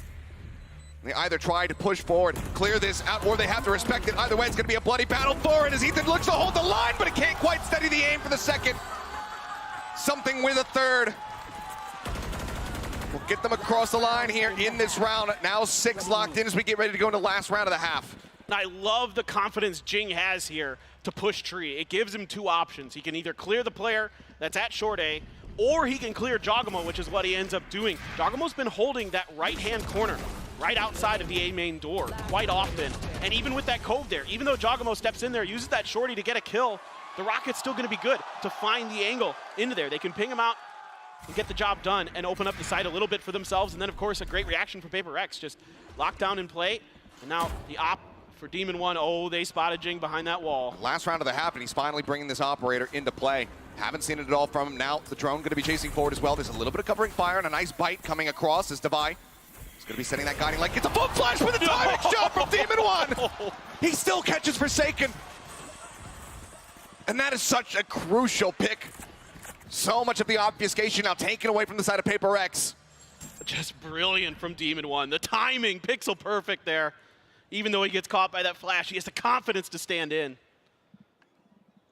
Unbelievable. A very unreal shot for him, giving them a very good chance of being able to end this half at 6-6. It's messy, a lot of counter flashes. Oh! Calm trying to get the timing around, but Jing finding one and somehow steadies the spray to be able to take out Ethan as well. Devi traded out, but now Boostio falling. Demon 1 at 32 HP and Jawgamo left standing to try to drag this round back into their favor. They've done it before. Low HP bars here onto Jing. Obviously with Del Icon, they don't have that healing available. Door just going to be broken down. TP back. Jawgamo going for a bit of a fake. Wants to go ahead, push the issue once again, but now his comrade's been taken out. Mind Freak finds the kill on the Jawgamo. And that is going to be 7-5 at the half. PRX out in front. And this is another one of these rounds that kind of got PRX going in the beginning, where they just start pushing deep into EG space. And it's going to be Jing this time. He's so fast, so furious, even though this is just an absolutely brilliant shot from Demon 1. You know, Jing's an absolute menace. And look at this, he blast packs into this because he isn't quite expecting Ethan to be there. Doesn't care. He's got the best recoveries from blast packs in the game, period. It is Jing, he is him, he is raised. Unbelievable. He absolutely is, but guys, we're going to go ahead and hand this over to GB and the desk for the half. Appreciate that, fellas. What a way to start off our time here at the Kia Forum. What do you guys think about that one? That was actually pretty solid, right?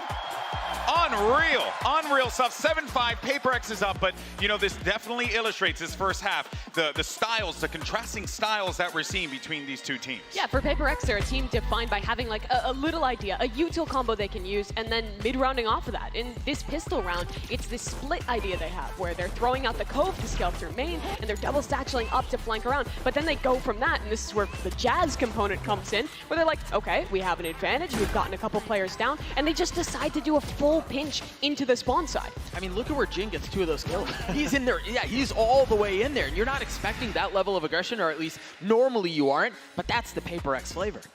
Yeah, I agree. I also think that the Cove caused major problems for EG at the start. They weren't getting good value out of their Sova or Flash utility, and they ended up having to take a step backwards and just give those areas to PRX. And on the other hand, for EG, the rounds they were winning were around these preset plays that they're so good at. Their first round was with Calm, with the ultimate coming in to save that one with these util combos. And it seems like so much of this half for EG has been defined by heroics, and Calm has continued to be the guy who's delivering that. I mean, he's a cold criminal, man. I think we were at one point, they had won 4 rounds. 3 of them had been clutches by him.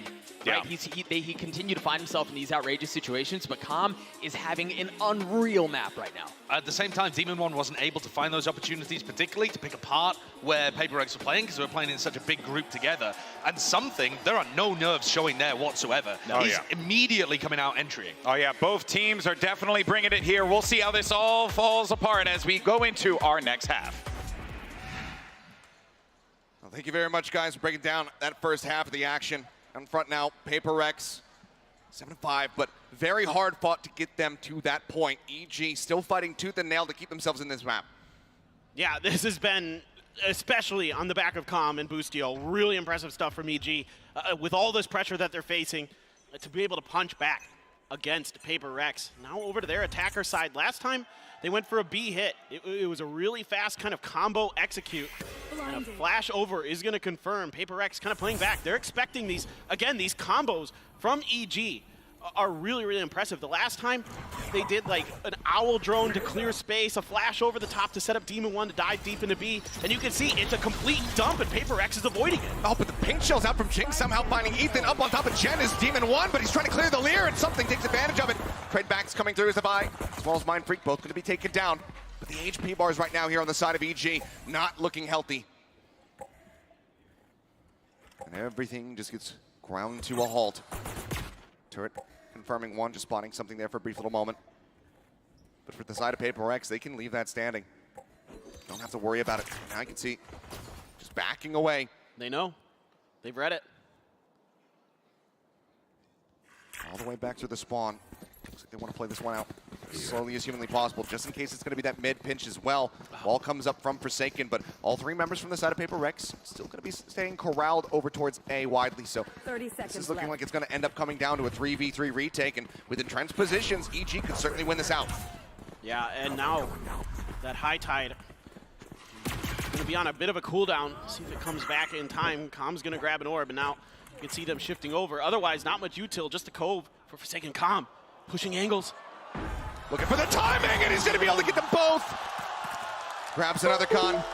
Triple kill here for Calm. Something, everything to do, but no dismisses, no Leers, no devours left to try to make it happen. So it's 68 HP. They try to win out this round. Knows that one's around the backside, but Calm is playing quite far out. He's a shock dart. He's just waiting. Not even within B main at the moment. Swing in the corner at the time, running low. Something has to turn his sights back over towards this spike. The turret as well set up to play contact. Let's see what the call is going to be. Maybe just stay tucked, try to get some exit frags, try to get himself up towards that Empress, and then widely just go down to the spike if possible. Just waiting, and it looks like EG still also very happy to sacrifice themselves. They will do just that. Do not want to give him the chance at building up that ult. Pistol round goes the way of EG. Now, once again, 1 round away from tying us up. Yeah, and it's a good early read here from PRX, expecting this util dump onto the A site. When you can see that they're using Fragment, the Nano Swarm, the Owl Drone, the Flashes, to clear space for Demon One to try to rush in, but, you know, Jing able to find that Fragment kill onto Ethan early, kind of slow things down, but EG with a good rotation, and it looked like maybe PRX was going to read it there for a moment, but they kind of double down back towards the A site, and they get caught in rotation by yet another beautiful lurk from Calm. This guy has been so brilliant on those moments. A little bit of spray here, and Ethan is going to find Forsaken. A little bit of spraying. One little kill coming across. Yeah, Forsaken taking out Jing, getting dinged up just a bit. Cover going out. He's trying desperately to get that ult orb online. Wants to be able to have that showstopper. Something playing up close. Spots one. Can't quite line him up, though. Shot goes into Jogamo's shoulder. He stands tall. 3 players left. I have the spike. Dart up towards heaven. The grab on the orb. Calm saying, hey, you know what? If I grab this, if I get that plant, I'm just going to be 1 away. Because they have that Hunter's Fury, as we've seen how impactful they can be. Jogamo down to 7, but covering fire from Boostio comes up with yet another kill. That's all on Mind Freak. He'll come away with 1, denying the flawless, but Calm, well, he's looking for that Hunter's Fury, and with this spike plant, he will have it, as we are tied up 7-7.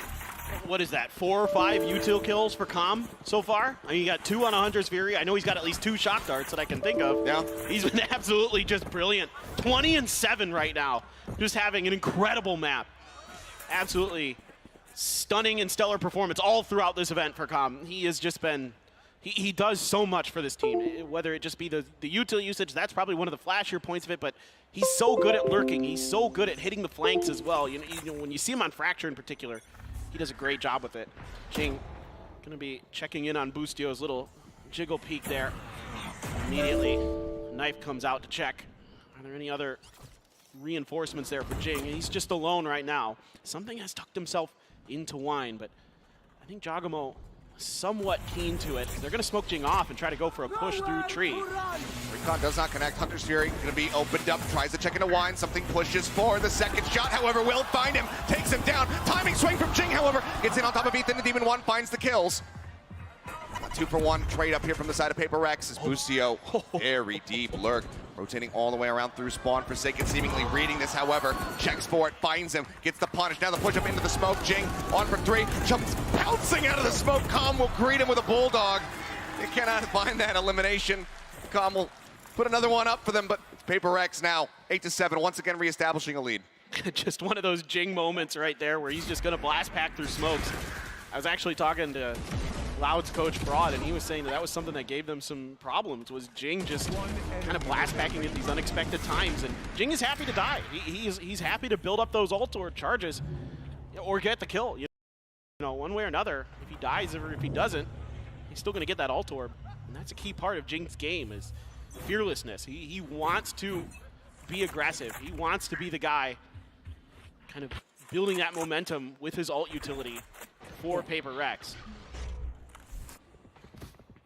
Right, out to try to check in towards mid. Com already going to be tucked up right into the corner. Something playing on bench, drone up over the top, spots him. That's going to be the reveal. That is a spammable position, so Cove now coming through. Forsaken just trying to make this unassailable, trying to keep something protected. Backs away right as the shock dart comes through. Avoids that damage. And this is that Reyna Harbor combo that's so good, but Boostio, oh, nice shot. Finds Forsaken pushing out of market. Takes him down. Close angle, showstopper into the corner. Jing's going to be able to find that elimination, but down to 11. And with the Vi on the opposite side of the map, won't be able to receive any healing, at least not so soon. 0 point across from Ethan, maybe trying to still sell that this could end up being a B hit, and it seems to be working because you see the drift across. Something as well as Divine making their way back through the defending spawn, at least can offer up that healing so that he can continue to try to hold here at B. In the meantime, the sight hit getting ready to come through on the side of A, and that healing doesn't do much good. Ethan still swinging the corner, manages to find Jing. Man advantage down here from the side of EG as the plank gets ready to come through, and Demon 1, ADS in, finds one. Something receiving the overhealing, the double swing, the double face. It looked like they were going to line up for a brief little moment, but they still come away with that kill, and now it's all on Devi. The way that EG worked the map in this round, so brilliant, completely befuddled PRX. Little does Devi know. On the other side of that door, oh, he's gonna get caught by the knife. Tagged. Yeah. And with that, says any chance that Heroics might just have to be abandoned. So he will rotate away. EG, they're gonna be taking this round. They're gonna be tying us up now at 8-8 once again. And it's the util from Ethan that sells the fake, so he can get over to the other side. You know, Mindfreak even just kind of trying to figure out exactly if he should stay planted or shift back over towards B. Because of that heavy investment, you know, everything that Ethan had, the flashes, the fragment, the knife, invested to really sell that. And not only does he sell it, he gets a kill on a Jing. So that is a ton of value found for Ethan in that round. It has been a bit of a shaky one for him in terms of the scoreboard, but that round right there, he wins that for EG. And that is something that won't show up in the stat board. Yeah, we haven't seen him necessarily popping off in some of the ways that we have seen from Ethan, but still comes down here the most assists on his team at the moment, the most assists in the lobby, so that util placement has still been quite strong for him. He's always just going to keep getting better as each round goes in, but now 8-8. There he's dropping once again. Flash out, looking for the push forward, just clear out on the turret at least. And everybody just going to be backing away. Yeah, just kind of PRX seeing if they can maybe catch EG getting a little bit aggressive towards B main, but EG wise to it. And they're just sitting around the corner, and High Tide going to be used here. Forsaken loves to play off his own utility as a Harbor. He plays very differently than a lot of Harbors because of that duelist nature inside of him. He's very happy. Oh, he didn't see it. Reading it, but he should have heard the drop down, and now, yep, certainly knows. Giacomo able to get away with his life. Doesn't take any damage either. Ping's coming down, wall goes up to try to cut off. B-main again, Forsaken just checking on the corner, seeing if anyone's gonna come pushing forward. Drone over the top, gets the tag. Jing revealed back at market. Something looks to try to hold that mid access, stop them from getting over towards benches. As we can see, 5 members now stacked up here from the side of EG. B is gonna be where this spike ends up going. Wall again gonna be raised. Busio gets in ahead of this. We're getting slowed, and there's no one to try to swing off this. Trying to watch this angle. 30 seconds left. Forsaken just has to respect it. Smoke on out on the mid, and actually this could end up being an A pivot. The push comes in, Busio just inching forward, still trying to sell this as being a B hit. And now it is going to be. They actually pivot back. There's running out of time, however, 17 seconds remaining. The double stack, a little bit of a high-low setup. Busio, the first to fall, swing onto the corner. Forsaken's gonna be taken out. Now Divide gone, 10 seconds remaining. They can get themselves into the site, they can get this plant down. And something is gonna get caught on the rotation. Jogamo lurking forward, finds the kill. Stinger in hand.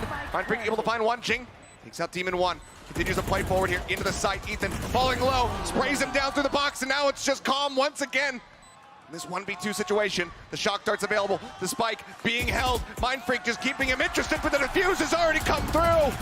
He'll take out Jing. He's looking for Mindfreak. Can he get him? The answer is gonna be yes.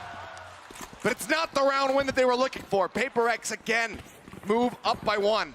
Unbelievable the state of affairs here. Jing just pushing space, and Calm kind of caught in an awkward spot between Mindfreak and the spike. I mean, he just can't do anything. He can't use those shock darts because Mindfreak will punish it. So he has to try to bait Mindfreak out, and Mindfreak with some great discipline there to not give up that space, to not give up that kill. And as great as Calm has been in these clutches, this time around, PRX is going to get the better of him, and another hit here, a big util combo. Yeah, they're going for it. That's 4 players. Demon 1 forced to try to go ahead and exit. Busio flushed out the paint shells right over top of his head. Now Mindfreak with a pinch in over towards short. Finds that kill. Snakebite down to try to slow up the remaining players. They are able to get themselves successfully into the A site. But now they're going to be completely surrounded. A 5v3, this would be a monstrous defense of the spike here from the side of EG if they could pull it off, but that is a fantastic start. Talking about looking forward now, going to be caught with util in hand, something strikes him down. The kill found, no command rolling. Now you got the flank from Forsaken too. The flash in, Demai able to find Calm. Ethan all on his lonesome will get taken out. PRX will get themselves up to double digits, 10 rounds now locked in. Yeah, and this is just a PRX special here, just comboing their utility to clear the front of the site and then trap a player right behind that market. Unbelievable stuff. Just that aggression from PRX, you know, this is something that, you know, we heard Potter talk about was they were going to be expecting. They were going to try to fight back against the W Key Gaming, but I don't know how much you can W key against these guys, because once, you know, every key on their keyboard is actually W. Like, there is no other key on this keyboard for this team sometimes. And once they get rolling on it, it is a very difficult object to stop. Mindfreak's got the pit. Let's see if he's going to pop it here on A main. Well, with that toxic screen there, looks like he's more just looking to play kind of space there. Knife to check. Big push through mid here for PRX, but it's been noted. Oh, spotting the head. Spot each other again. TP from Jogmal this time up into the site. Hunter's Fury across. Even one of the knives out. Will find Jing for the first kill. Hunter's Fury still hunting, still looking for something, but this time won't be able to get the tag. Straight back, Mindfreak run across, but manages to find Ethan. And Demon 1's 10 to the fragment. Oh no, for the first time, it seems like it destroyed this here. The side of the util usage from EG gets caught up and it was tagged up. Ends up going down. Divide going to be traded. Jogamo and Calm still standing. Jogamo relatively healthy as the shock darts come in. Looks like he spots a pixel. Jogamo now brings this into a somewhat winnable position if Calm can try to clutch it out. The recon dart available. They spot him. They know he's on the cross. Rotates over, but the spike is stranded. There's just nothing more that he could do. The plant was never able to come in. He's still got some time. I mean, he could try to really make a long wrap here. See if he can catch PRX off guard, because this crossfire that they've set up is going to, if he goes up into heaven, this is going to open him up for an opportunity. He's still got that recon dart too. They're not looking for this. They are not expecting this. Calm, can he do it once again? Something, it's going to be the freebie, but he's going to play this out patiently. He wants to spot them both. Can he make the transition? Yes, he can! Calm never backs down, never surrenders, and continues to deliver. He's just brilliant today. Absolutely brilliant. Calm reads the situation perfectly, isolates, identifies, and knocks him down. Just unbelievable what he's doing here for EG today. One of the wildest Red Bull clutches that we've seen in this tournament, and maybe it won't be surpassed. What a patient play. Sets it up, gets the transfer, gets the pop-up, the crowd goes wild, and Calm absolutely deserves all of it. Once again, a single round separating. And now it's kind of a funky buy for both teams. You can see a judge for something, Stinger, Guardian for Ethan and Boostio, respectively. But now that lockdown in play, still some counter utility, showstopper reckoning for PRX to try to push that lockdown space potentially. No, Jing usually just likes to look for those picks with this, but let's see if he's going to be ready for Ethan. Saw the elbow. The jiggle peaks get interrupted. Calm standing by, ready to send the drone.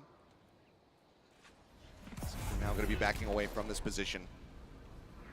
Giacomo smoking things off. Oh my God. Something comes leaping around the corner, and Boostio's able to stabilize, gets that headshot through, and now Calm finds Jing. Two-man advantage. 45 seconds left to go. Everybody ready to be stacked up here over at the B site. Forsaken all on his lonesome. Does have that reckoning to try to slow things up. See Divine looking to go ahead, rotate over, and try and reinforce this position. That lockdown could also come into play. There it is. Forsaken not committing. Is he just going to try to swing around the side of the poison orb? He does, finds one, but that's as good as it's going to get. Calm stops him from doing any more damage. Oh, Demon 1. Divine now in the back. Boostio somehow getting away from that one despite having 5 HP. And Defy is the one who receives the recon dart, so he cannot get away from it. He cannot clear it. And Demon 1 is quick on the punish. Mind Freak now just having to save. The pit dropped. He's absolutely cashless. You can see the economy right now for PRX is completely shattered. EG will tie things up at 10-10, and they might just be able to steal this away after that Red Bull clutch. They are the ones in the driver's seat. And this is such a huge pivot round for EG because of the economy, because of what you're talking about. Both teams were on weird buys, which means they're dipping deep into their pockets to try to make these buys go. And it's going to be PRX next round scrambling, probably grabbing sheriffs, something cheap.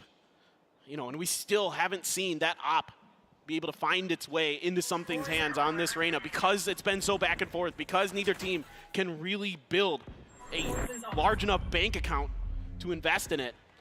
And it's going to be 10-10. We are all tied up at EG. As amazing as PRX has been at times, Calm and EG have been even better. And certainly it is time for a PRX timeout. 28 kills right now for Calm, Achilleos. 28, 9, and 6. The guy has just been absolutely popping off. Ready to drop 30. And we're still at least 3 rounds away from the end of this map, if not more, given the way that things have gone.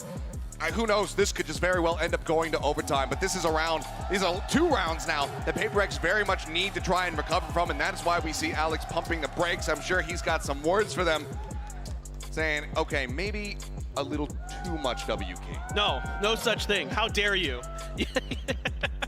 I think they just need to be a little bit careful at the beginning of these rounds. Make sure you're not kind of giving over free picks like Jing early. You know, that's the showstopper gone. That's a huge piece of that round. That's kind of caught out where Jing's just trying to peek an angle, and it's read nicely by EG. So if you're going to WK, I want to see the full force of the WK gaming. I want to see a collective effort. Otherwise, just, you know, play a little bit safe, kind of make sure you're trying to keep track of EG's movements. I mean, one thing EG does have in this compositional difference between these two is the information advantage, you know, with that Sova there. So that gives them the ability to read and work the map a little bit. Yeah, PRX, you know, with that harbor has arguably a better way to kind of cut the map into their own sort of private property. But beyond that, EG can work the map a little bit more, and we're seeing a lot of that. We're seeing them kind of go back and forth, keeping PRX off balance with these rotations, and often PRX guesses wrong because they can't get that information. I mean, look at this read here on the expected aggression out of B. You have the turret set up to play contact. Ethan just waiting to see if it comes through so he can send that flash. This time looks like it may not be found, but Forsaken's still thinking about creeping forward. And now it's very well get punished for this. Look at this mind freeing tucked into Wine here, trying to play it off of contact for Jing. That drone could go deep enough, so Pain Shell sent out there to try to make him cancel, and as Jing continues to swing forward, Giacomo takes him down. Seems like they're very suspicious of this, so the darts Gonna be used, gets the reveal. Now Mindfreak in a bit of a rough position. How do you get him out of here? How do you bail him out? Well, it's gonna be a double feint out into main to try to keep him protected, but he's actually standing his ground. Swing onto the corner, Calm gonna be taken out. Mindfreak finding a kill, and that can be a weapon recovered here. That's a huge win for PRX. If Forsaken could find one with that Sheriff, and he almost does, PRX might be able to turn this round on its head. Lucio down to 38. The Reckoning now going to be committed in just to try to slow up this advance, allow for the rotations to come in. Flash onto the corner. Demon 1 going to be full flashed. Stuck now at the switch continuously. He's getting stunned up. The Seeker's now chasing forward. Wall gets raised and kind of denies vision away from Devi, and something now going to get punished. Jogomo finds that kill coming through in mid. 30 seconds left. Very collected forward. Fragment to try to clear out. Back steps. Jogomo pushing on that angle. The swing in. Devi going to be good for one. Can't get the other. Forsaken finds Jogomo, but now Demon 1 in the sight. Ethan as well. No utility to work with for Mindfreak. Just this Phantom. No bites to try to clear it out. It's a bit of a high-low. Finds the first one, and he spotted Ethan's head. Looks to stabilize the aim, but Ethan comes away with the kill. 11 HP, the difference. And that must be the lucky number, because that's EG getting to 11 rounds and once again taking a very slight lead here for themselves. Oh, Mindfreak, so close. And really a good round here from PRX. Again, bailing out Mindfreak to at least give him the ability in the early round to have the potential to get this clutch. So it is a thrifty for PRX, but push EG to the limit. And now a so important buy round here is if you lose this one, EG's on 12. They're on map point. Here goes Jing. Out the rip, goes for it. Lucio again, going to be starting off the round with low HP, but he's still alive. And he's still going to be holding back, lingering, looking to try to catch somebody off on that flank. Flash connects there onto the drone. Forsaken somehow putting up his best Locky impersonation. Drops down, finds Demon 1, but the answer back from the side of EG is far too swift. Forsaken and Devi, both now going to be gone. Swing out here on the Heaven. Mindfreak trying to line up Ethan's head, but once again, he can't get it done, and Ethan is online. 3 kills for him in the round so far. Something breaks down the door. Alir, the Devours, 4 bullets in the Vandal. And a smoke to push him off the angle. Rotates up, but now he's going to be suppressed, and certainly he has to wait that one out. He cannot try to take this fight without being able to have the dismiss online. They're deep. Fake the Heaven push. Is something going to be able to deal with this crossfire? He's got that one Lear. Faces in. He can't get Jogomo. Together they will come up with the kill, and EG will move up now 12-10. Map point in their hands. And you can see sometimes PRX just sticks around a little bit too long trying to take these fights. I mean, the up and over here from Mindfreak, he's out in the open for so long trying to win this battle against Ethan behind Dice. And that allows more players from EG to come in and help finish the job. And yeah, Alex, certainly reason to be frustrated with how well this started. But 4 in a row now for Evil Geniuses puts them on to map point, and they're looking to break it open onto B. And look at the ults they were able to build up in that last round. Paranoia across, managing to catch on the 3. Forsaken continues to take the challenge, continues to swing the corners, finds one. Hunter's Fury opened up, looking for the tag. Jing narrowly avoiding it. Forsaken flushed out. Swing back in, Jing finding one, but look at Jogomo around the back. Gets taken out of the TP, though, canceled early. And something is able to find that kill, but the rest is going to be coming through. And that's still going to be now a 2v3. Oh, Mindfreak. He's going to try to contest this. He's holding back. Something also here, but they're not ready for him. They do not predict this. Mindfreak able to gun down 2, and suddenly we're in a 1-for-1. Ethan, he's been strong so far. Util in hand. He gets the headshot. Ethan with the 3K takes it across the line. A slow start for him, but an explosive finish to get EG their map 1 win. How does he win that? The util was out. Something around the corner. And just barely Ethan's able to stabilize it. But really, the highlight of that map for me is Calm. He was just godlike on that map. So many clutches for EG. He might not have hit 30 kills, but by God, did he still absolutely decimate. An unbelievable performance with him. 28, 12, and 6 at the end. But man, what a map 1. We have a second one coming up at the very least. But first, we're going to go to a quick little break and have the analysts break down the action.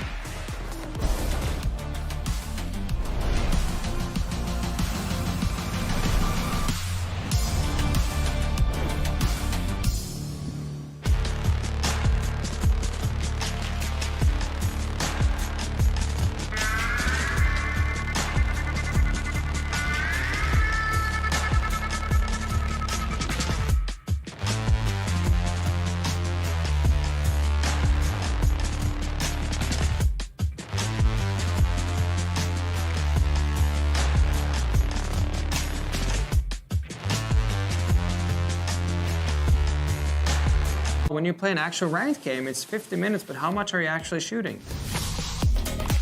With Aim Labs, you can compete in over 1,000 tasks that will prepare you for any scenario in any game. So the new ranked season, you play, you get points, you can compare yourself to your friends. With Aim Labs' new one-to-one Valorant maps, you get instant feedback on how to get better crosshair placement, better peak efficiency. You can also instantly modify existing tasks with Discovery. Get started today by downloading Aim Labs for free and join millions of other satisfied players.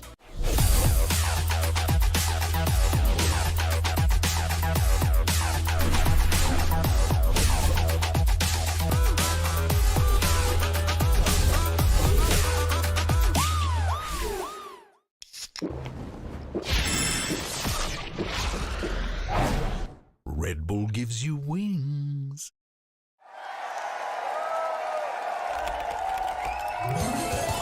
Red Bull gives you wings.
Hey, Bren here, joined by Potter right after that. Electric map number 1. Potter, you're going to be feeling good after that. A few short questions. I just want to get your thoughts as well on the timeout that was taken as well. What was being said, what was the turning point really for that first half to make it really competitive? Oh man, it was a slow start for us. If it wasn't for Corbin's clutches, that first half would have gotten out of hand pretty quick. For us in that timeout, I gave them 3 rounds to do, 3 rounds in a row.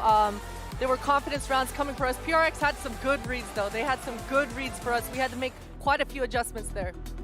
And yeah, my final question would be, what did Com have for breakfast? That guy was popping off repeatedly. Just dominant performances from top to bottom. Easy answer, Chick-fil-A. Chick-fil-A, okay, well, you're here to hear first. I'm going to send it back to the desk. Best of luck with the rest of the series, Potter.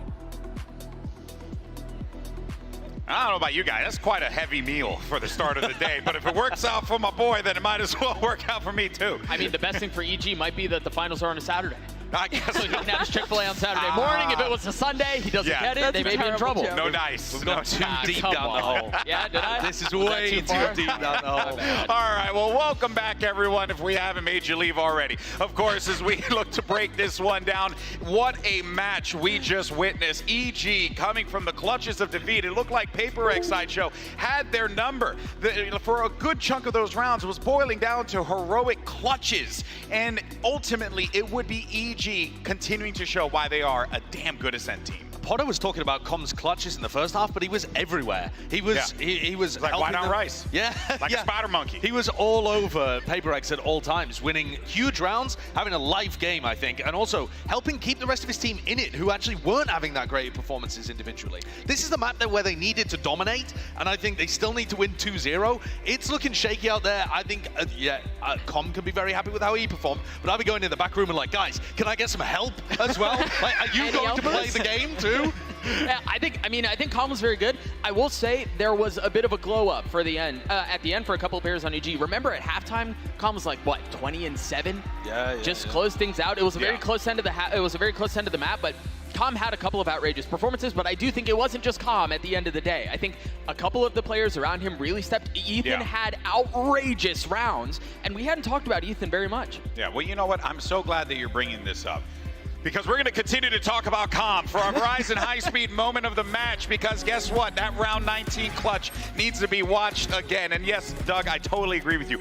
Everyone stepped up and really just smart plays across the board. But just the brain, I could see his brain expand in real time as this was happening. And Mimi, what a play, what a read that was. I know one thing and one thing only about Com, and that he's always flanking.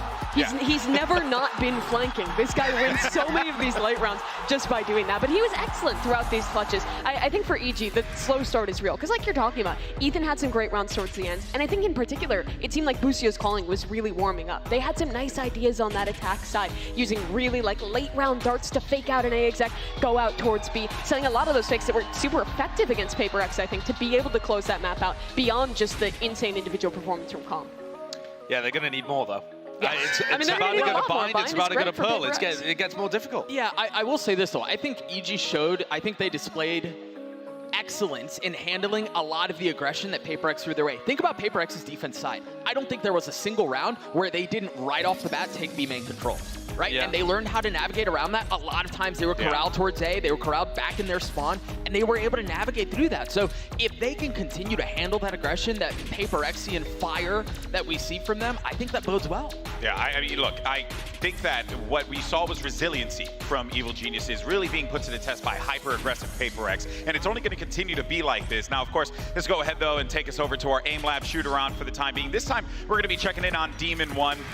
But as we continue this conversation, and also I think even another interesting point to bring up, because you guys were talking about like Com going to the locker room and being like, guys, I just need someone out there to shoot their gun. I think that you're really going to be turning to a guy like Demon 1, who did have some moments, and also a clutch himself against something, which was quite the motivator. Yeah, but barely any moments. This was his worst map of the entire event at Champions. And that's the question, is that going to keep up? It seems very unlikely. You know, at some point, he's just going to revert to his average, and his average is so much higher than you just witnessed there on Ascent. You know, it's still decent that they can win when Demon 1's having his worst map, but that also means he's got to step up when he's going to be playing on Bind and Pearl. Again, he has been the best statistical player of the event thus far, and if we can even get close to that form for map 2, I think there is a really good chance for EG to look stronger in that one. But what's interesting is that the last comp that EG played on Bind was so weird. Busio was locking in the chamber. It was another map where they're moving Demon 1 away from his, normal comfort roles. You get Jajimo into the race there. So this is another one where I don't know if you can look to Demon 1 to be the carry. It's not going to be his normal star power that you get when he's playing the Jet. But I think there are still players you can see step up there. If Busio has a map like he did at Tokyo, or if Jajimo has one of those race maps he's known for, I think those are the win conditions I'm looking at. Yeah, of course, map 1 belonging to EG here. But let's actually go ahead and hear what the coach of PRX, Alex, had to say ahead of map 2. Hi, Brent here, joined by Alex as well after that map number 1 as well. Very close affair.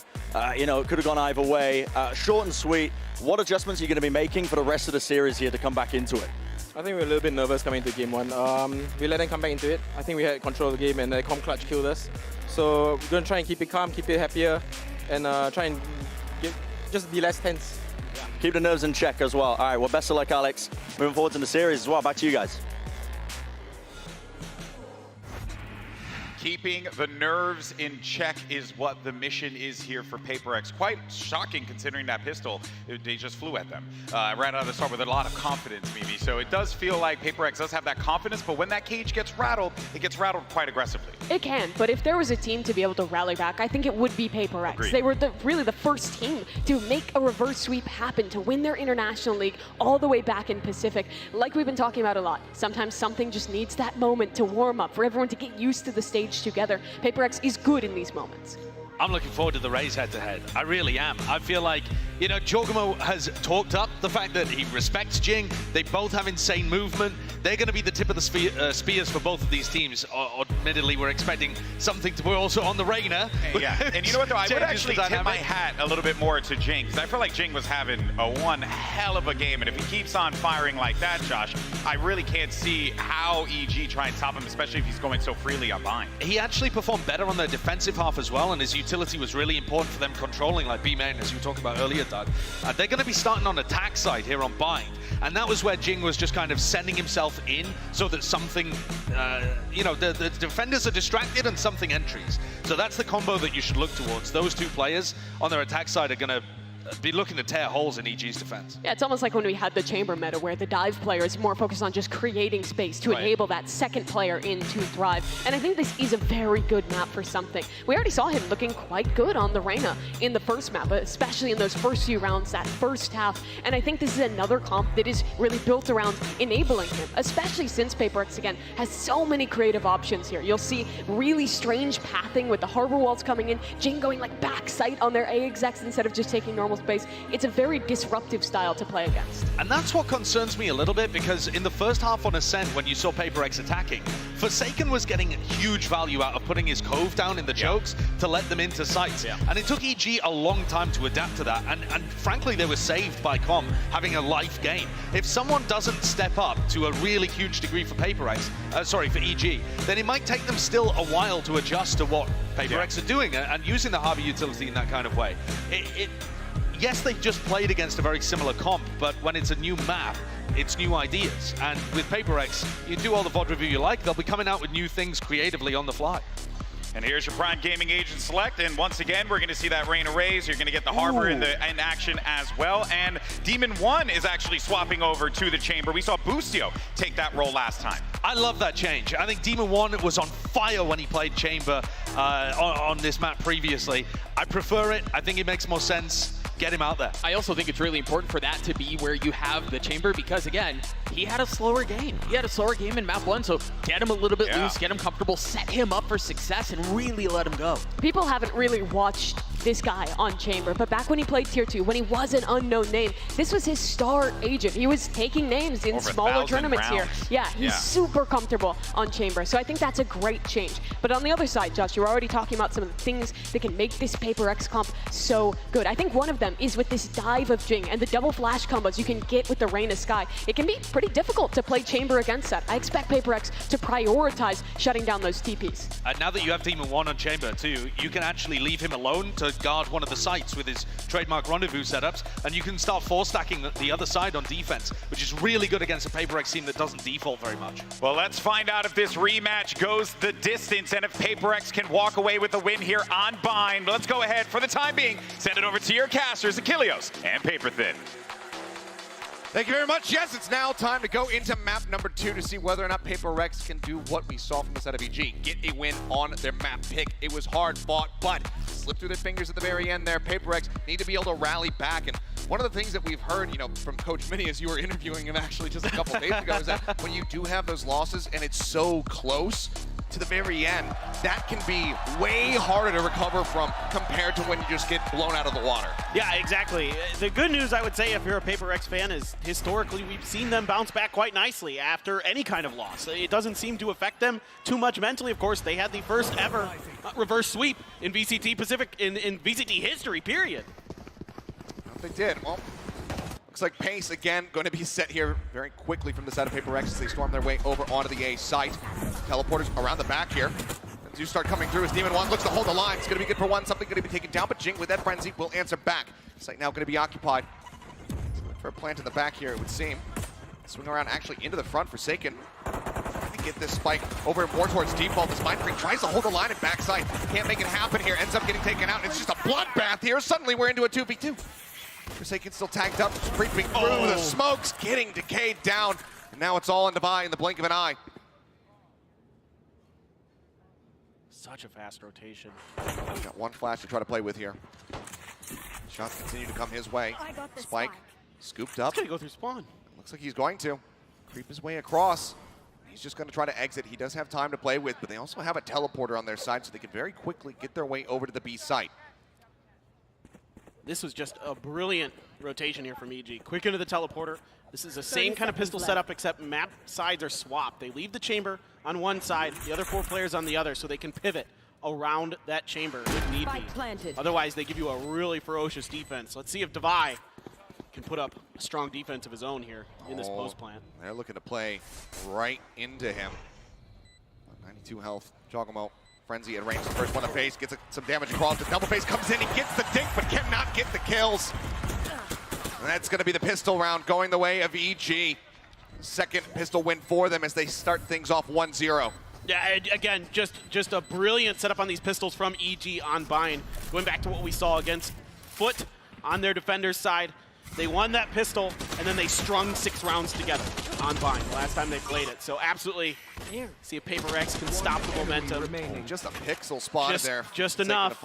Just enough. And you can see the sprays are getting a little bit off for PRX. You can, you know, Coach Alex just talked about it in that interview that there's some nerves that are starting to play into PRX. And even though they are the team, yes, that had that reverse sweep in a best-of-5 against DRX in the VCT Pacific Finals, still, though, this is an even bigger stage. There's so much pressure on them to get this win, to the last representative of Pacific left here in this event. Certainly, you know, everyone over on the other side of the Pacific Ocean is rooting for them.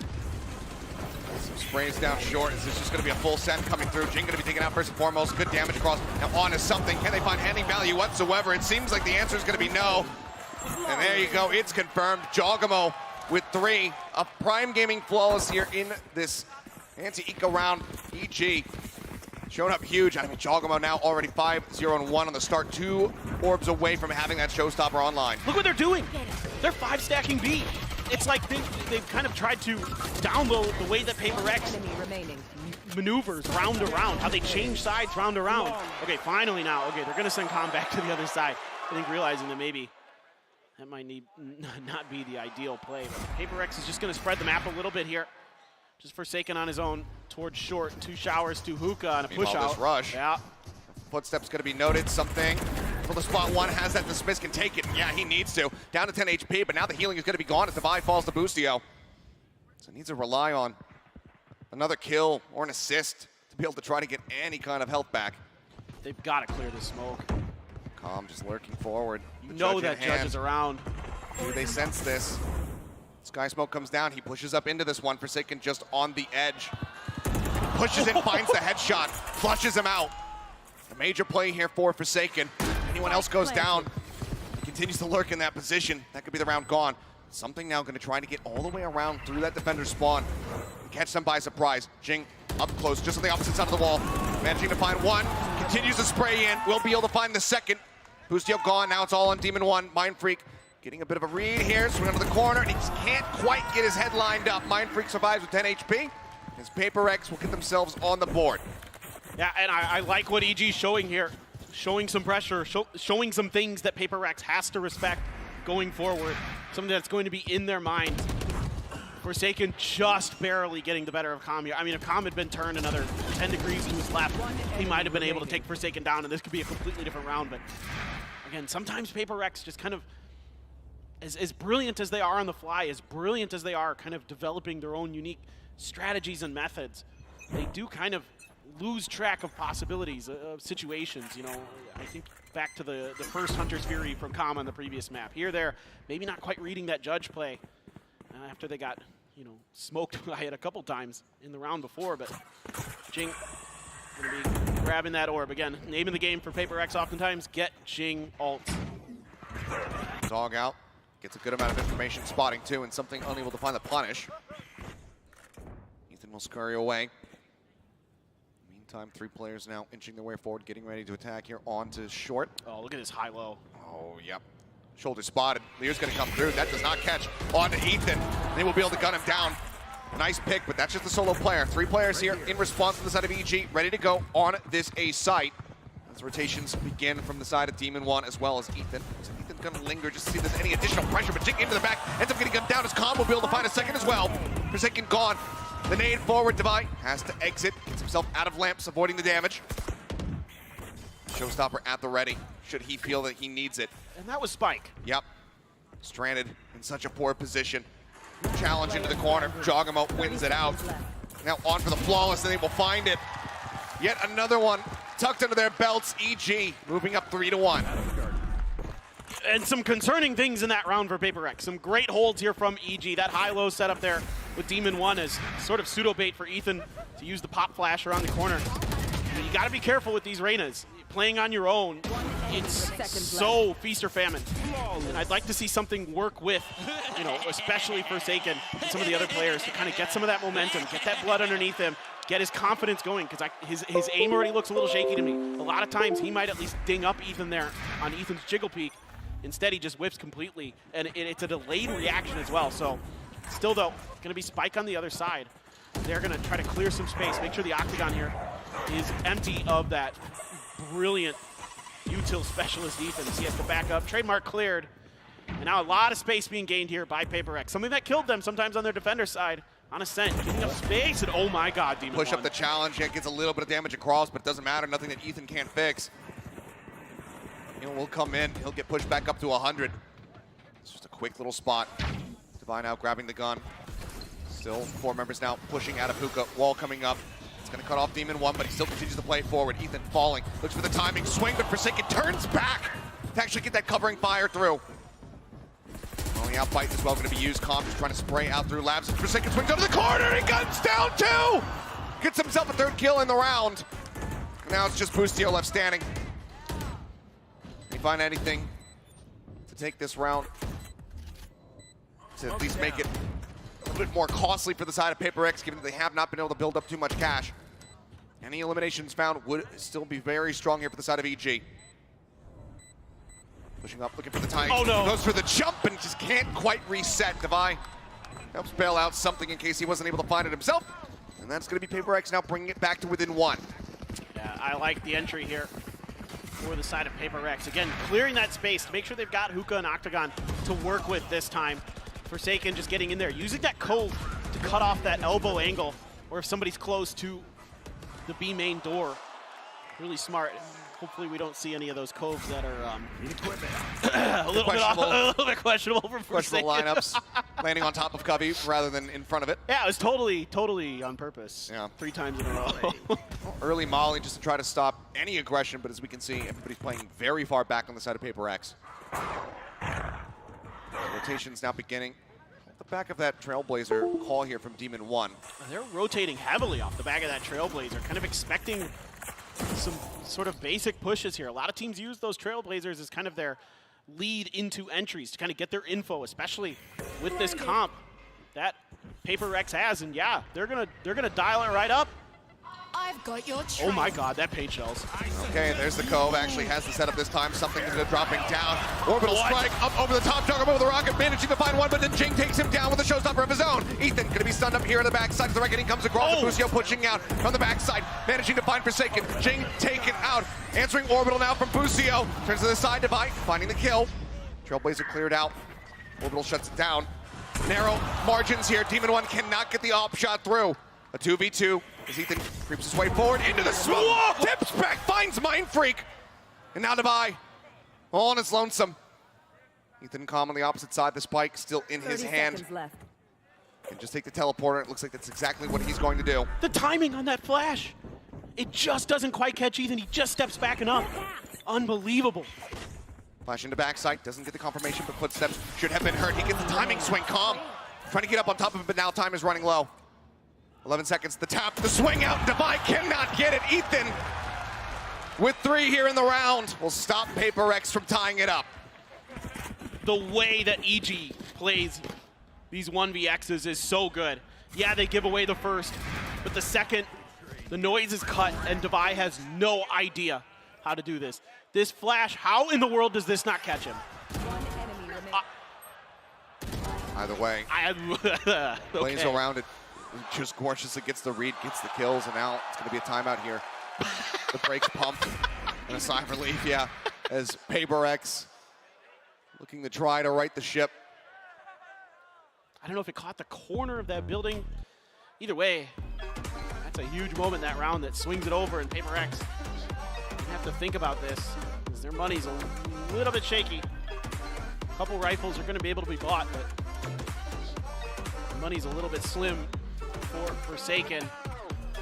And so far, PRX has struggled to find much success off the back of this explosive sort of hit system, but this time it's just read by EG. I mean, the Trailblazer early, even though they kind of pump the brakes and wait a little bit, completely gives it away here for PRX. That this is the site that they're planning on using, because that Trailblazer is used to, okay, is there anybody playing front sight, elbow? No, okay. So then we can use our util for back sight. Like you can see there, they have the Reckoning. There's a lot of other utility that's sent behind the tube to try to clear that, because they think that, you know, there's only going to be maybe a couple there potentially. They might be able to catch them sleeping a little bit. But it does not fool EG in the slightest. So they're really well versed on the tendencies of PRX coming into this. And let's see what PRX is going to do to change things up. I'd like to see a little bit that Trailblazer used for misdirection. We saw some fake hits the last time we saw them unbind. Oh boy. Spotting each other, spam across in case he's TPing up onto the high ground. Spotted Boostio as well. Now, this is going to be a double stack. That Molly still held here from Boostio. Was looking to maybe use it for an early challenge, or an early cutoff, but Demon 1 just steps up, managing to find both. Something and Mind Freak both now falling. A hell of a lot of their smokes taken away from them. A hell of a lot of that firepower now taken away. First on the rotate here is Jogamo. Nade at the ready to try to interrupt this plant. He's also got a blast pack. He can blast back over. Judge. He can absolutely do some damage with that one. Paint Shell's landing at the feet, but now gets cut down. Jing swinging around through lamps, finding him. These flank angles are going to be difficult to deal with if the timing's good for EG. If they can cut Forsaken down, you know, U-Haul there, going to be pinched. Very, very difficult. Plant. Still, look at, EG is in PRX's head with these plants. You know, it's so difficult for them to get them comfortably. Demon 1, so clean. He's continuing to push up, finds himself a third in the round. Devi, perhaps the next victim, but no. Catches a shoulder, takes him down. Blinded. Now into a 2v2. Guiding light through. Calm not getting spotted, but Forsaken catching Ethan up and having the bullets. For the barrel now spotted. Calm with the frenzy! Comes up with the goods yet again! It doesn't matter what weapon, what util you put in this guy's hands. He continues to win out to get these Red Bull clutches for his squad. EG now up 5-2. And he's constantly coming from angles that PRX isn't expecting, that they're not thinking of, and that's what's losing them so many of these rounds. He's just so patient here. They don't expect two. They clear Demon 1, they think surely we've dealt with the flanker. But Calm is always flanking. He is just on a permanent flank. And he's just, he knows it too. He is clutching time and time again. I mean, one of the most spectacular individual performances in terms of clutches I have seen in quite some time here from Calm. Guiding light out. Confirmation there from Ethan. This Demon 1 holding forward. Lear comes in, tucks away behind the box for just a little brief moment. Spots him. Guns down something that's a slow field now out, and he wants to re-aggress up into Hookah. He's looking for the target, sees the corner Devi. Gets himself a second. Jogamo TPing forward. The challenge coming in. Forsaken will get the kill, but the boom bot secures it. It's Demon 1 on a tear here. The Tour Force delivering. So now it's just Jing left standing in an impossible scenario. Spotted. The day's in. Some damage dealt. And Demon 1 creeping around the back, looking for that 4K. And I don't think he's going to be denied. It seems like Jing has no idea that they are encroaching on his position right now. They certainly are not. Well, it's going to be Calm getting the final kill here of the round. But still, very clean from the side of Evil Geniuses, who are now up by 4. The pressure certainly mounting on PRX. And this off angle to start is huge, and then getting ahead of the cascade is something. And he gets taken down, Devi, and it's just great positioning here from Demon 1, period, end of story, and he's able to stay ahead of those smokes. Like, kind of one of the things that can give Chambers a problem on Bind is the heavy amount. You know, most teams are running at least some kind of double controller, so it can give you some difficulty in finding some value out of those 2 to 4s if the smokes are placed properly, but he gets ahead of them. And yeah, it is a thrifty round there for PRX, but still. Oh, still got it. Nice Demon pick. 1, I'm trying to go on an unexpected swing, and to his credit, yeah, who's going to expect you swinging out off of your, or on top of your own team's molly? His red is watched, and Mindfreak comes away with that kill for an early punish. I think they saw Boostio doing that some other time. Sometimes he'll just kind of try to push through short there. EG had that in their databanks, stored up and ready. Seekers, Boostio out in the open, done. Out in the open, too far back. Couldn't break that line of sight there with the truck, and now Jing deep into enemy territory, looking to try to get a catch here. Ethan swinging around, spots him. Has to maybe back away, gets the headshot. He'll try to make his exit, jog him on out, though, spotting him, clears him out. It's a shutdown, Boombot looking to just blast pack that one forward as even gets the buy. Now it's all on Calm. We've seen him round off these 1v2s, but a 1v3, certainly he cannot. Would have to start with Mindfreak. That Molly's still in the back pocket. Hasn't sent it yet. Seems like Calm just going to look to play this out patiently, try to take some additional weapons away from PRX. I mean, Mindfreak kind of expecting this. Is. Oh! 2 quick kills, but so much time has gone by. He can't try to play for the round win. TP out, Forsaken. Been looking for the catch. Footsteps should be heard on either side as the swing gets ready to come in, and it's going to be Calm. Still comes up with 3. He still takes the guns away from them. I mean, sure, as PRX, you get around on the board, and hopefully they can kind of keep that in their minds, keep their mental steady, but the end of that round is a disaster. I mean, dropping all those guns, now they're on the precipice of being broken economically. They can only get 4 rifles and a Bulldog here. They can't even, in fact, they're going to go for 2 Bulldogs. They can't get fully into this. Yeah, Jing's 1 away from the Showstopper. You're 1 away from the Secrets for Mindfreak. Calm's 1 away from the Viper Spit, 1 away from the Showstopper as well for Jogamo. And that's a painful round for PRX. Absolutely. Heavy stack now outside of B. Double push up here in towards Hookah. Mindfreak left lingering. Watching over towards Shower to see if anyone goes on a little bit of an extended excursion. As Trailblazer will spot him out for the sake of jiggling on the corner. Comes away unpunished. And this opens up space here for Demon 1 to potentially make a quick flank maneuver if this is going to be a short A hit from the side of PRX. The trademark is there as well to kind of give him a little bit of extra timing. Forsaken trying to sell. Oh, trying to go for this fake, but Jogamo gets up in front of it, and now he knows that there's no reinforcements here on the back end of this. He's swinging all the way around. TP back across. Ping's coming down. Jogamo spotted. Divide finds that kill. A huge one here, but still 2 members present on the site. Is Ethan tucked away into the cubby? Something does not check for it. The swing down, Jing manages to clear him out. A 3v3. The spike can be planted. No ults to try and dissuade this one here. Calm nearly with a pit on line with the counter spray through the smoke. Jing comes away with a kill.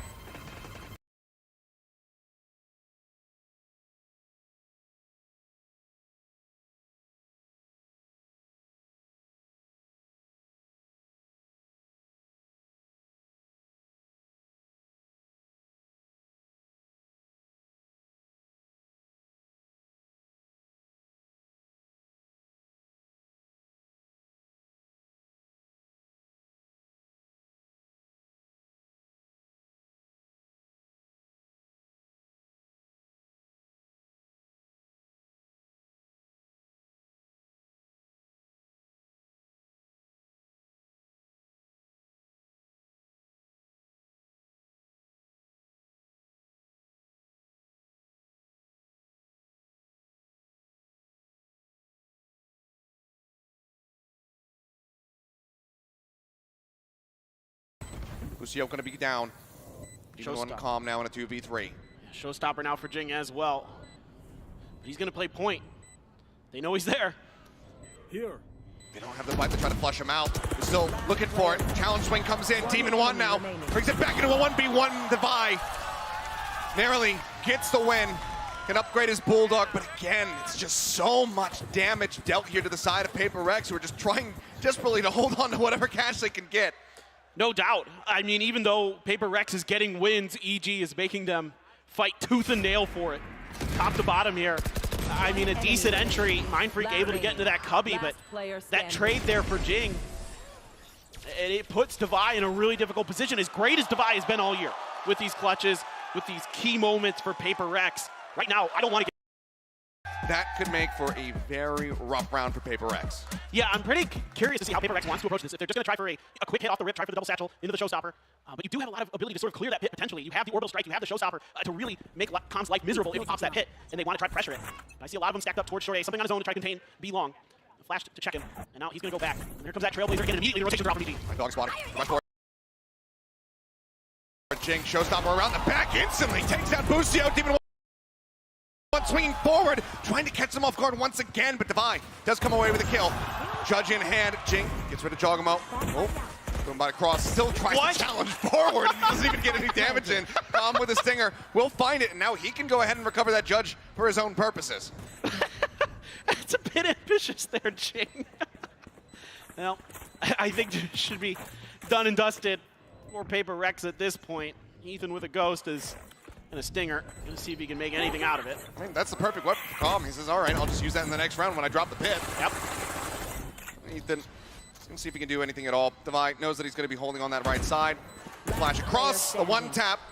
As Calm actually playing around the back, and something's not going to be ready for this. A Vandal in hand, a kill on Devi, another triple kill for Calm, just continuing to put up numbers. This time Forsaken will be able to get out with his life intact. Mindfreak as well, holding way back. He wanted nothing to do with this. PRX will be able to lock in 5. Right there. I mean, Calm is ego challenging some of the best duelists we have in Pacific and making him look silly. He's absolutely incredible right now. Just devastating, the way that he's reading the map, the way that he is engaged with his aim. Pinpoint accurate. Now coming into this, PRX, a chance to make this an even half, a 6-6. Still those Seekers, still that orbital strike online to help potentially deal with that Viper's Pit, but Jogamo's got the Showstopper. It is going to be the Shower's Pit, covering most of the site here for Calm.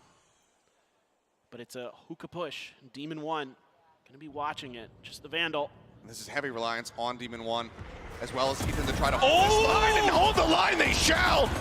Demon One shuts down both entries. Orbital strike now trying to force him out into an off angle, but he just manages to spot the gun barrel and takes up Forsaken for a third. Devi and Mindfreak sent packing. And their options, the few that they have, are absolutely tragic. But the timing's all off here for PRX. First of all, you got two people peeking ahead of their smokes, maybe trying to see if they can catch Demon One off guard, but they're not expecting that angle. And then the delayed orbital strike, it gives Demon One too much time to rotate. A 2v5 to try to tie this up at 6-6. Otherwise, EG going to be out in front. And even if they can get the spike down, even if they can get rid of these two players, which right now it feels like they can, as Busio will just shut down Devi. That Showstopper would still be available. But no, Busio will find himself a second. It's yet another Prime Gaming flawless here, as EG will end the half up 7-5. Just, it's the Calm show today. I mean, he's just on another planet. He is cracked out of his mind. Demon One having a great map here. He had, again, the desk mentioned it. He had one of his worst performances ever on Ascent in his entire history in VCT. He has picked it right back up here on Chamber Unbind. Absolutely has, and it's been a complete absence from the side of something. 1-10-5 at the moment. Needs to be able to step up as they get ready to go onto that defending side if they want a chance to close this one out. We'll go ahead and toss it back over to the desk to break down that first half. Couldn't agree more with Paper Thin. It really has felt like the calm show, even going into map 2. He's continuing his incredible run from map 1, and it feels like very little can stop this young man. He is destroying on the server. The kicker is, you know how much we've been talking about how they like having fun. Calm popping off and going, guys, I can't stop clutching. Like, I just can't stop clutching, and that 1v2 was gold. I also think, though, that this Raze show has still been a delight to watch. Yeah. You have Jing's movement, Chogamo's nuts plays happening all over the place, and then the pieces of whether or not something's having a big map or Com's having a big map kind of inserted around the side.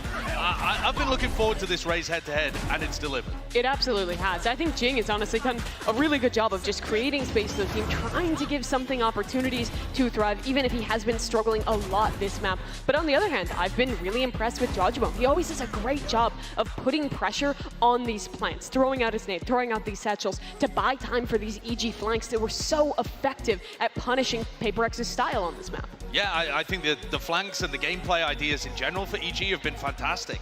I'm so happy to be able to get to watch Jing play, because also he's been talking recently, and Coach Alex has confirmed that he's not going to be with us for the 2024 season, which is a massive blow. But this guy is super young, but he has to go into military service.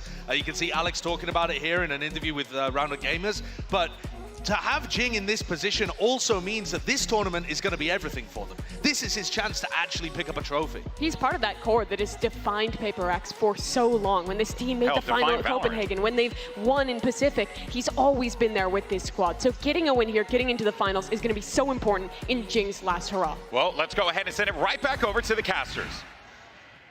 Thank you very much, guys. As yes, pressure mounting here. Paper X find themselves now at a disadvantage going into this second half of their map pick of Bind. They need to be able to run this back, take it all the way to Pearl if they want to be moving forward into that grand final. But right now, given the pace, given the performance that we've been seeing from Demon 1, stepping up compared to that first map from Com, who's been so consistent, it feels like EG might just be poised to take them out. Absolutely. I mean, with the way that EG is playing right now, Mind Freak playing with fire. Demon 1 comes away with 2 quick taps. The spray on the corpse. He is here to shut this down. A 3rd kill now. He continues his reign of terror. Demon 1 hath arrived. And crowd wants the ace already. 2 more to go. Paper X, see if they can get something online here. Devi as well, right behind him. But like you mentioned, Achilleos, 1 in 10 for something. So really struggling so far. Full flash into the corner, something.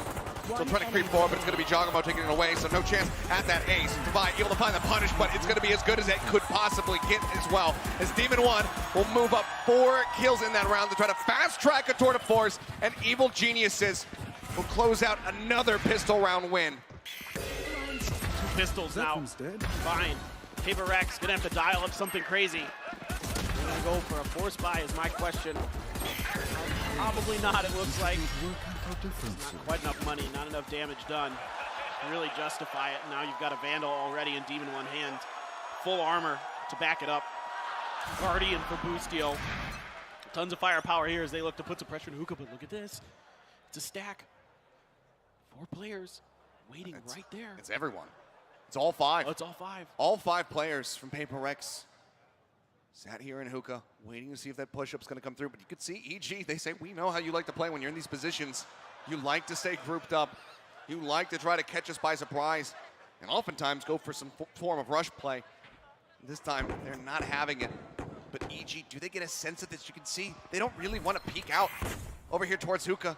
So Paper X, they start to go on the hunt, holding here on the corner. Ethan going to be good for 1. Boostio with the covering fire. The Guardian comes away with another one. Com swings in, finds 2, cannot get 3.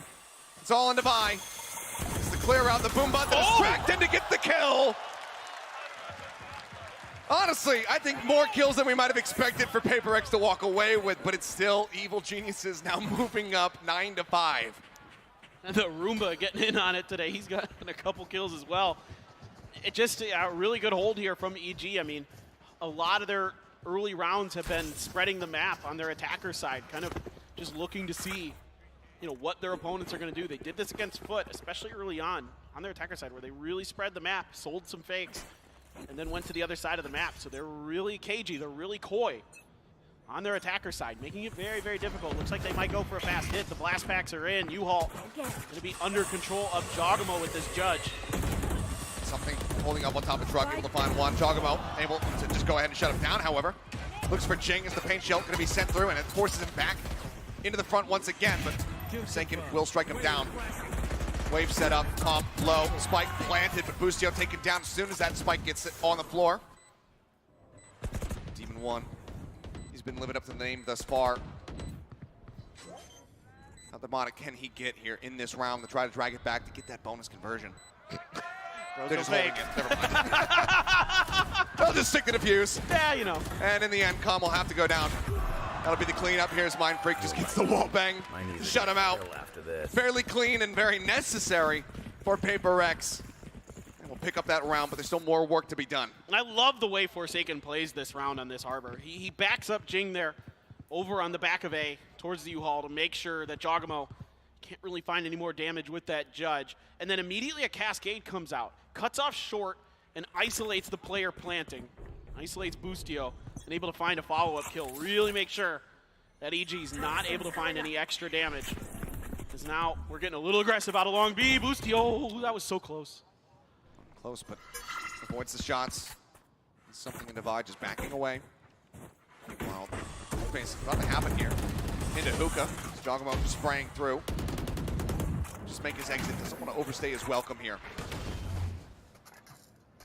Smoke comes down. Jing holding wide outside of shower, rather in shower. This is watching on this extremity. Huge battle. Demon 1 just taking this one step at a time. Swings forward, looking for Jing, but Jing's able to line him up just a little bit faster. Damage not exchanged. Cove now Forsaken, just trying to get himself across and deeper into the site here. Double push up now through lamps.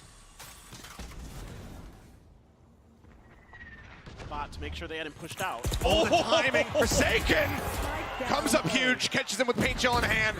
Gets the follow-up on the Boostio, something, no way. Yes! No way! Gets the knife into the back and twists it. As Ethan will fall. Com, as good as he has been, I think a 1v5 ace clutch might just be a bridge too far, but there's the start. He finds the first one. Mindfreak says absolutely not, does not give him that second step. PRX will string 2 rounds together, now 2 rounds separating, 9-7. Just a classic Pacific moment here. Knife in the back. Loosen up. You love to see it, and those are the momentum changers. We saw this so much in our region, Achilleos, where a team would get one knife, and then it was just like a switch flipped on that team, and they were able to just start playing with so much more confidence and so much more aggression. Is that going to be the moment here for PRX? EG, though, now tour de force available for Demon 1, and immediately looking to see if he can catch somebody peeking out of long B. It was a knife that got EG to the international competitions to begin with. We'll see if it could be their undoing, if PRX can run things back here on Bind. Or just going to be snatched up. Jogamo saying, hey, take this weapon. I've got a showstopper. And Trailblazer to check forward. And to check close. Jogamo bouncing up. Doesn't get to see anything, but now will spawn him. Sends it. Divide taken out. Now he can grab that gun, but no. Jing counter swings from the back of Hookah. Finds the elimination. Mindfreak lurking within the smoke. Find Boostio. Stun up into the corner. Ethan dead. TP out. The cleanup coming in. Now it's all in this tour de force. The first shot whipping. Swaps over the head. Hunter tries to line it up. Cannot get it done. PRX only lose out on Divide to the ult. It's leg day. You got to do those squats. Keep those thighs nice and toned. And PRX string together 3 rounds consecutively. Could all use a good leg day. But this is just a great round here from PRX. Even though they lose Divide early, kind of hidden in some tricky spots that catch EG a bit off guard. And I was a little bit worried for PRX. I thought EG might have had a decent read here. There was no movement, there was no rotation from PRX, so if that hit, could have worked. Cleared a little bit more space, but Forsaken aware of Com's lurk. Now trying to take control of short A, but with that toxic screen there, doesn't feel like he's going to be comfortable to get much more. I'm just checking to see if there's anybody lurking out there. No, there is not. So now you're going to leave something in the showers. Jing going to be playing a pivot position. Just by Mindfreak be under a little bit of pressure here shortly. Smoke going to come down to buy a little bit of time. And Divide waiting for those flashes to come back up to check long B. And let's see if EG wants to try to capitalize on the timing here. Mindfreak can still buy a hell of a lot of time for them. One more Sky Smoke. He has that Molly. He's got the ult as well.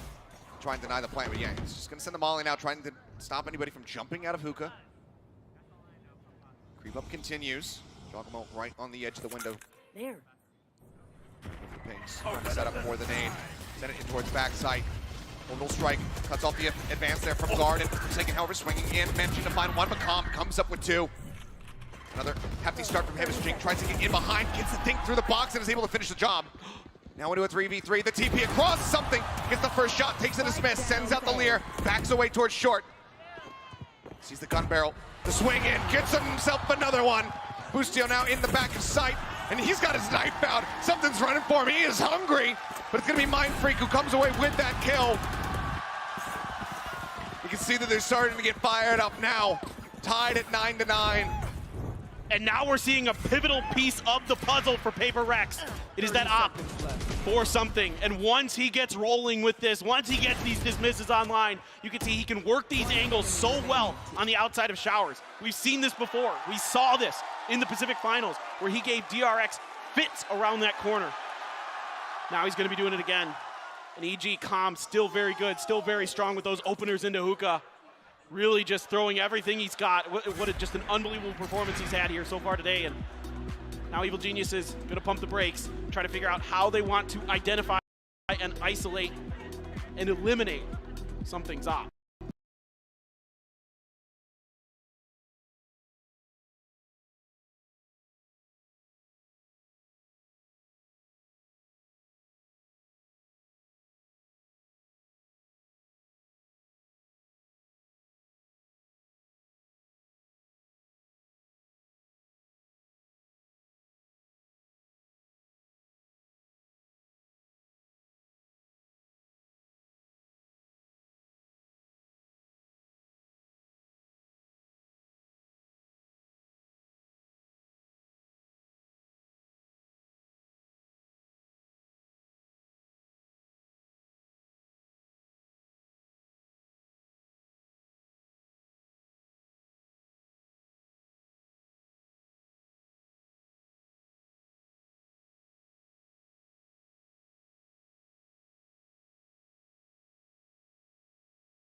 And you can see that EG's identifying this Showers operator early and avoiding it.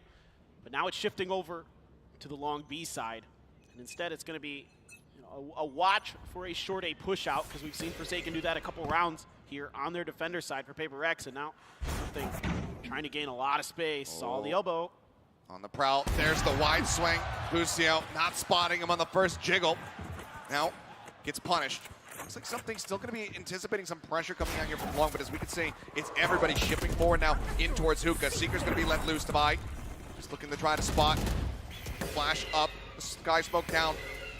Layering in this util to try and delay. Giacomo goes jumping out over the top, and Avai again lines him up, finds himself a second once more. Mindfreak arrives. Over towards CT, guns him down. Now it's all on Calm. The spike still stranded, however. Look at the push up from Jing. Gets himself into the smoke. Shorty in hand, goes jumping forward. And he puts him down. PRX get to 11. And the change of position here catches EG off guard just enough. Ustio kind of expecting that maybe someone would be pushing that angle, but just overcommits to the jump, and something punishes it. And then immediately great recognition by something, knowing that, you know, EG loves to come at you from different angles, has to watch his back. Let Devi do his thing up front. Then you can fall back. If nobody's pushing you from that angle, you can hold it onto that entrance into the B site with that operator. So really good stuff here from PRX and EG. Now stingers abound. And then Demon 1 with that headhunter, still catching something with just a splash of that snake bite. Another one just to try to force him off the angle. Demon 1, the only one playing out in that position. Something going to be spotted. They actually send the orbital strike to try to take him down, but he's already made his exit. Sprays through Ching! Oh, the util combo! Paint Chills into Showstopper, comes up with 2. Devi gets Calm as well. Ethan trading 1 back. As Jing set up into the corner, swings back through, finds 1, the up from Demon 1. Able to take him out, but now he finds himself in a 1v3. PRX look to get themselves up to map point. They're hunting him down. They want to get this op out of his hands. Certainly do, but looks like Demon 1 quite ready for no, doesn't fully check the angle. Something will get him, will show him, give him some of his own medicine. It's now map point here for PRX. EG need to run back 3 consecutive rounds to take us into OT, but let's look at that streak of green for PRX. The momentum has been in their hands. 7 straight. It was a gorgeous shutdown from Jing. And this has been the story of this comp. A lot of times it's actually, you know, you look at it and you think, let's go. Reyna, Raze, double duelist, it might be better on the attacker side. A lot of times it's actually better on the defender side. Against DRX, the last couple times they played Bind, it was always better on the defender side. With this Reyna, Raze, Harbor combo, Devi gonna be forced back. Well, the bite again. He's actually looking to play in front of this Sky Smoke, maybe fake it, and yeah, Jogamo swings in and Devi shuts it down. And that's gonna send the spike, as well as Ethan packing back over towards A. Some rotations off here. You see Jing making his way towards B, but it looks like the call is gonna be coming through. Something says, I've got this angle covered, I've got the operator for Hookah. Go reinforce A. Oh, Bustio, lucky to get away with just that minimal amount of damage taken. Stun in, push forward, Calm, just rushing it down, trying to get himself in here, close this gap, but Jing holds the line! A 3K as Ethan is the last man standing. And PRX look to push us into a map 3 in flawless fashion.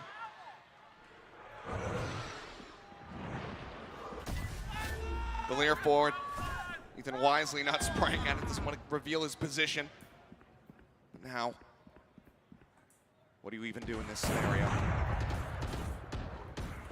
Shorty, waiting for you on the opposite side of the wall. Swing back over to the up. Goes on the corner, Mind Freak holding out from heaven. The push comes in, Ethan will shut that down. The flawless not gonna be bound. But still so much work to be done. The flash in, Jing swings, Ethan gets the challenge, finds himself a 3rd. Suddenly have they overstepped. But with 6 HP, it's just not quite enough. 13-9, PRX rally back on their map, pick a bind, and they take us the distance once again. And the first thing that comes to my mind is Phoenix versus Yoru. Are we going to get it? The fans went nuts when Pearl came up during the map draft, and now we get to see it. We get to see such an iconic map for both of these teams. They're absolutely insane. I can't wait. It was a 13-6 in EG's favor the last time they played on Pearl. We'll see if that script is going to be rewritten, but it all comes down to one final map to determine who is going to the grand finals. First, we're going to take a break. We're going to have the analyst desk break down the action from Bind, so do not go anywhere.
Reaching my lows, was I wrong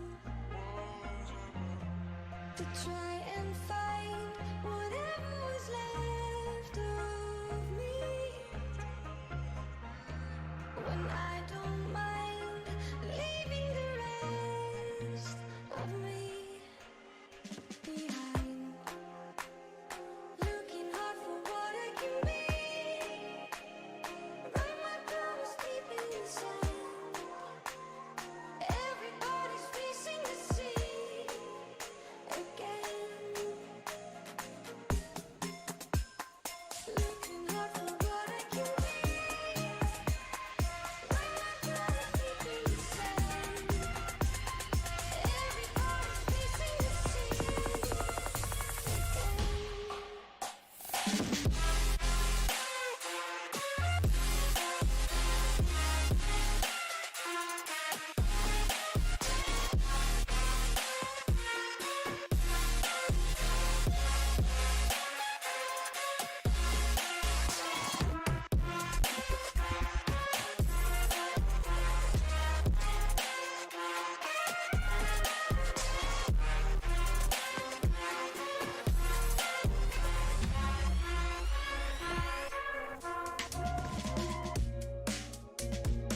Looking hard for what I can be. Writing all my promises in the sand.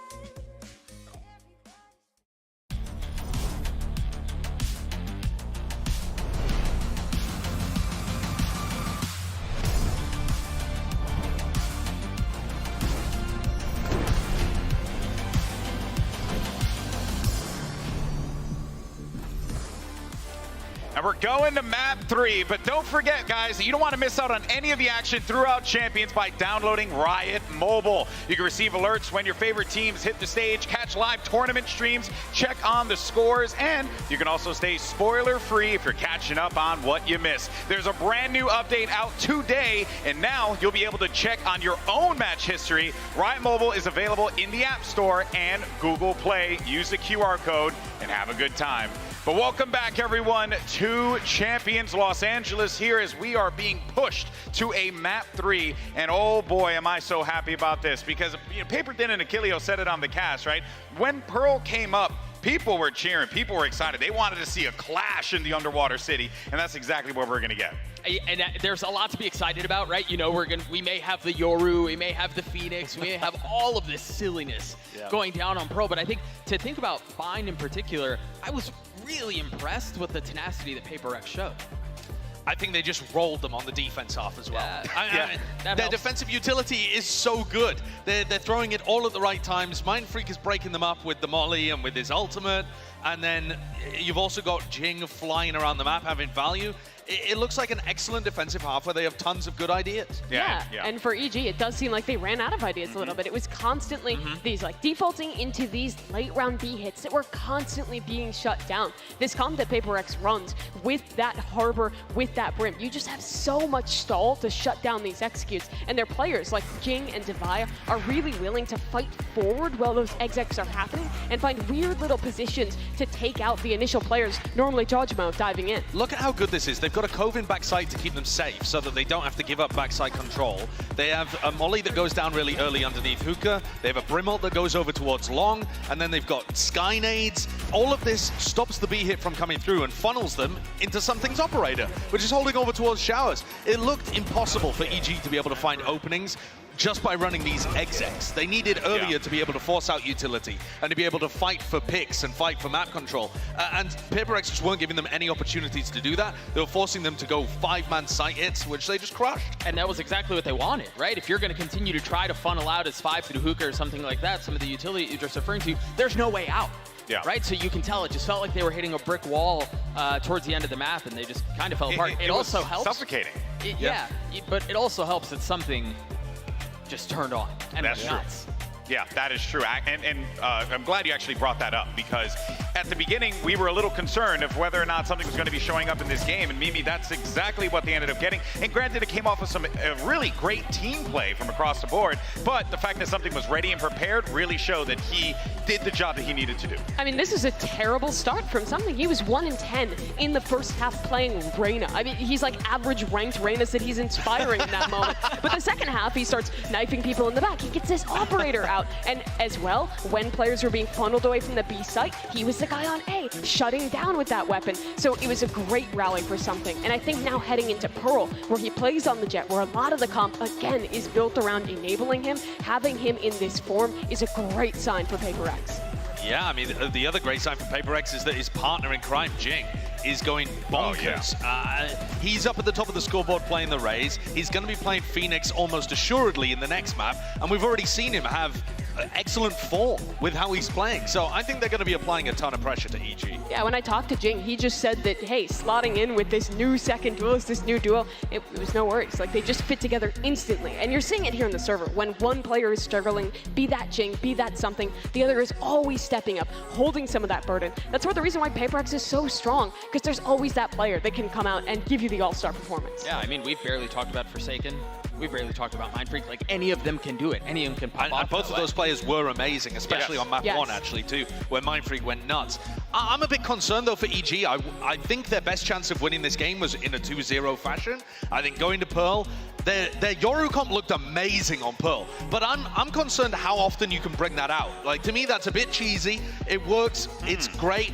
But I think, especially for a PRX that know Yoru, that play with Yoru all the time with Forsaken, I think they're going to have ideas for how to beat that. And going up against the Jet Phoenix composition, where PRX are consistently innovating with that comp, I think it's going to be tough.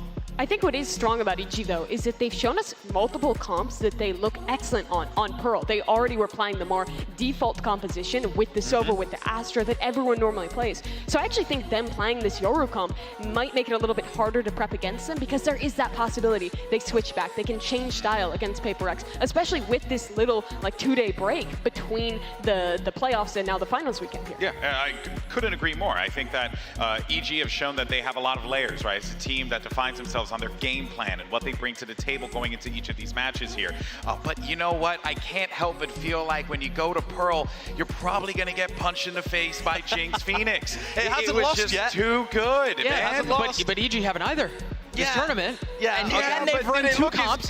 Yeah. I think we really should be cautious about how we're underselling EG's performance on Pearl. Well, absolutely. I think EG still played amazing. Yeah, and I think they've shown variety in comps, as Mimi was saying. They've shown they can do it the traditional way. They've shown they can do it with Yoru. I don't know that it's as heavy of a lean as we've been saying. I don't know if anyone's underselling. It's just that PRX have not lost. They played Phoenix Jet. Their two best players are in peak form right now. Like, this is, I think, the best map that PRX has shown this tournament thus far.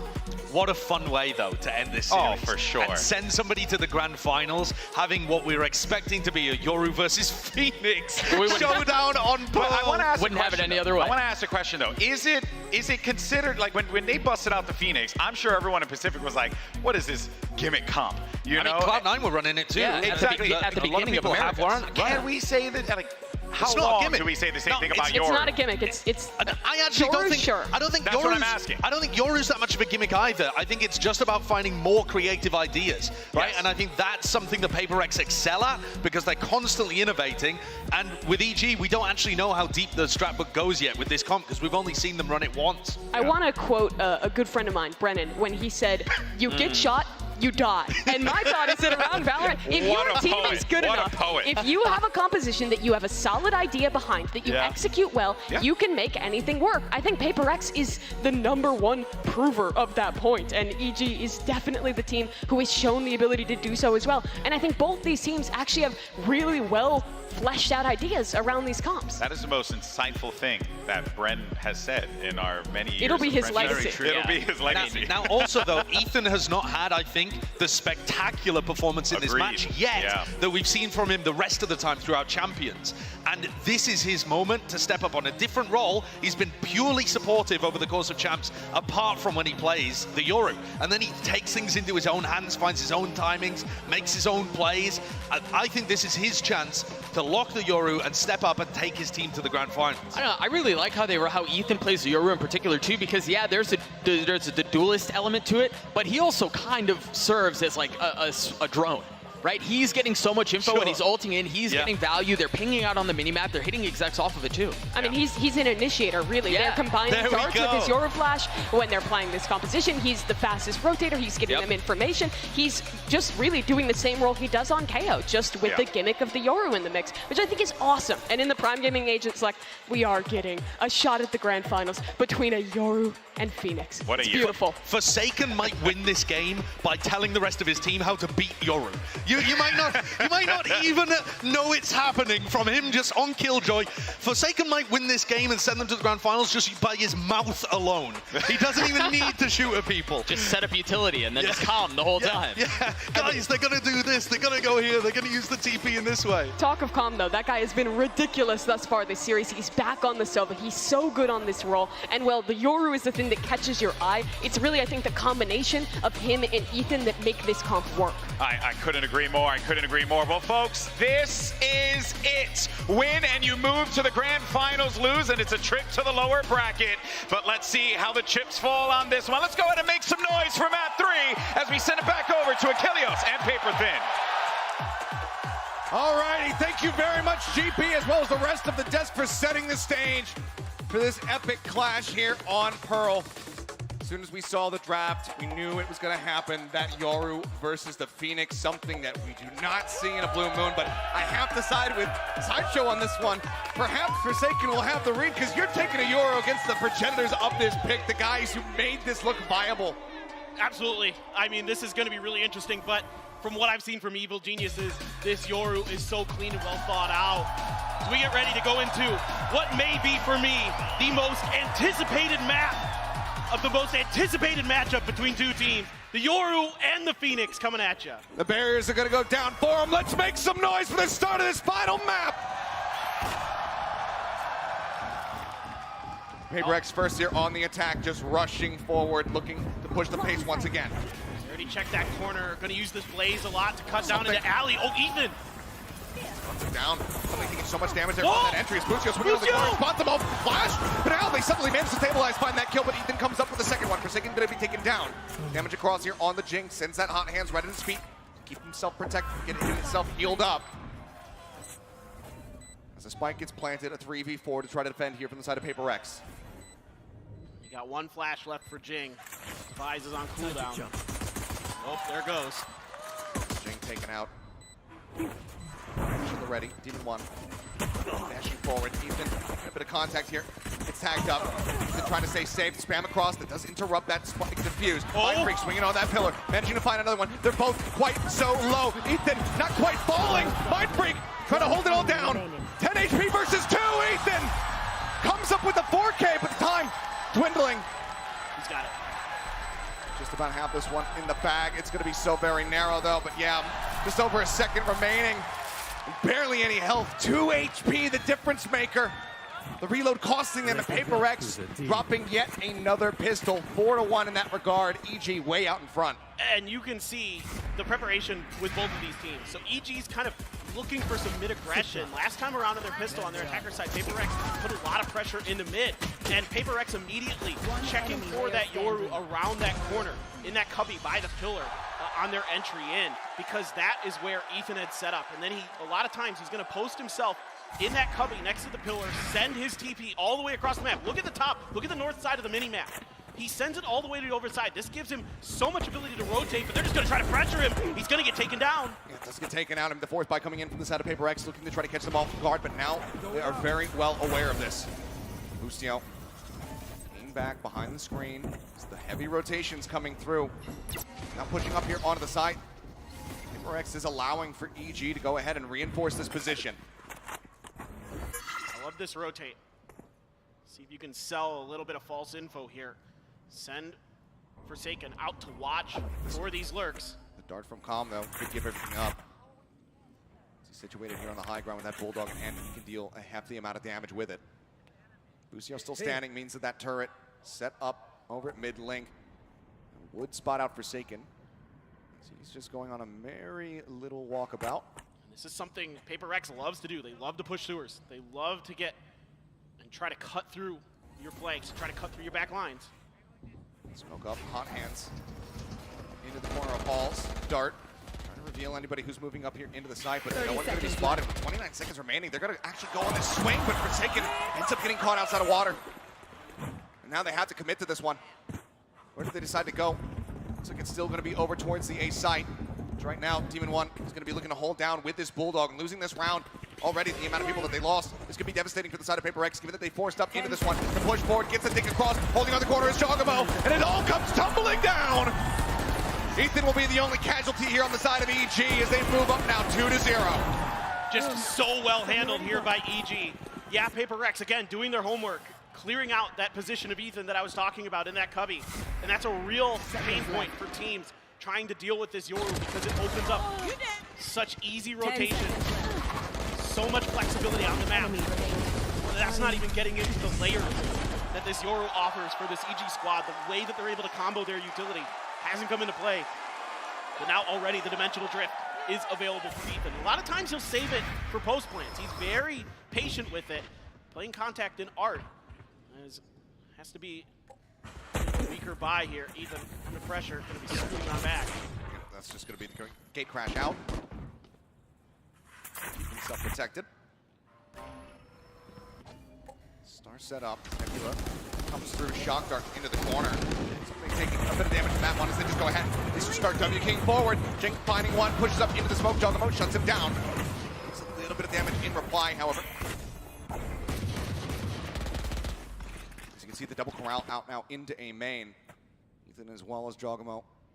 Just looking to try to get a pinch scenario set up in case the plant does come down here, but PRX are actually thinking about exploring elsewhere, but Ethan, having built up that dimensional drift very quickly, he's going to go exploring, see what he can spot, but he actually didn't rush through into art, so he might not see much.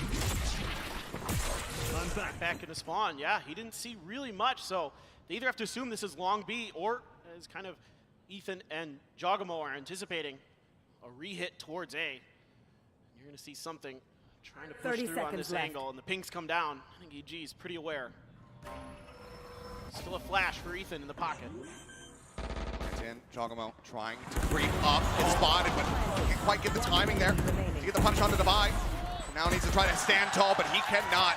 Ethan on the flank shuts him down, and that is going to be a big conversion here from the side of EG, moving up 3-0 off the rip.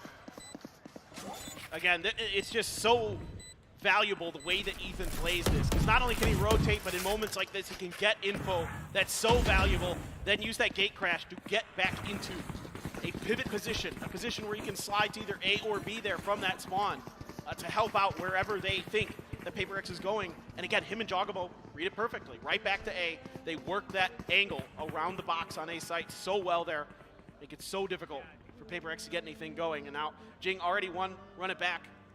Going to be found here in the 4th round. And this one starting to feel important. Demon 1 with that operator over at long B. Let's see if PRX can find a way to deal with it. Do they expect it? Granted, they should, just given the amount of money has been built up after those 3 rounds coming through.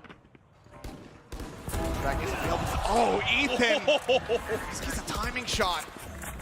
The flash comes in, just catching something in the head. Jiggle onto the corner. Jing going to be able to walk away from that one, but now they know that the op is in play. Just clearing some utility, trying to limit the amount of information that EG can have.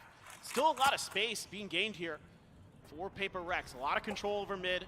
A main not really being contested. A lot of times you're going to see PRX fight over this A main side, of course, to get orbs into Jing's hands for those run it backs. But he's still got the run it back, so this time around, he'll put a little bit of pressure towards A. But now, this might be a bit of an easier sight take here for PRX. Devi's going to grab the orb, get the secret. Joke's over! You're dead! I've got your trail. Run it back, going to be popped. Right there. Rushing forward, Jogamo hiding right here on the wall. Shut that down. Bit of an info gain, but value found. Mind Freak will be able to take him out, however. 30 seconds left. Bring this now into a 4v4. Cosmic Divide going to be set up. Change the plant spot.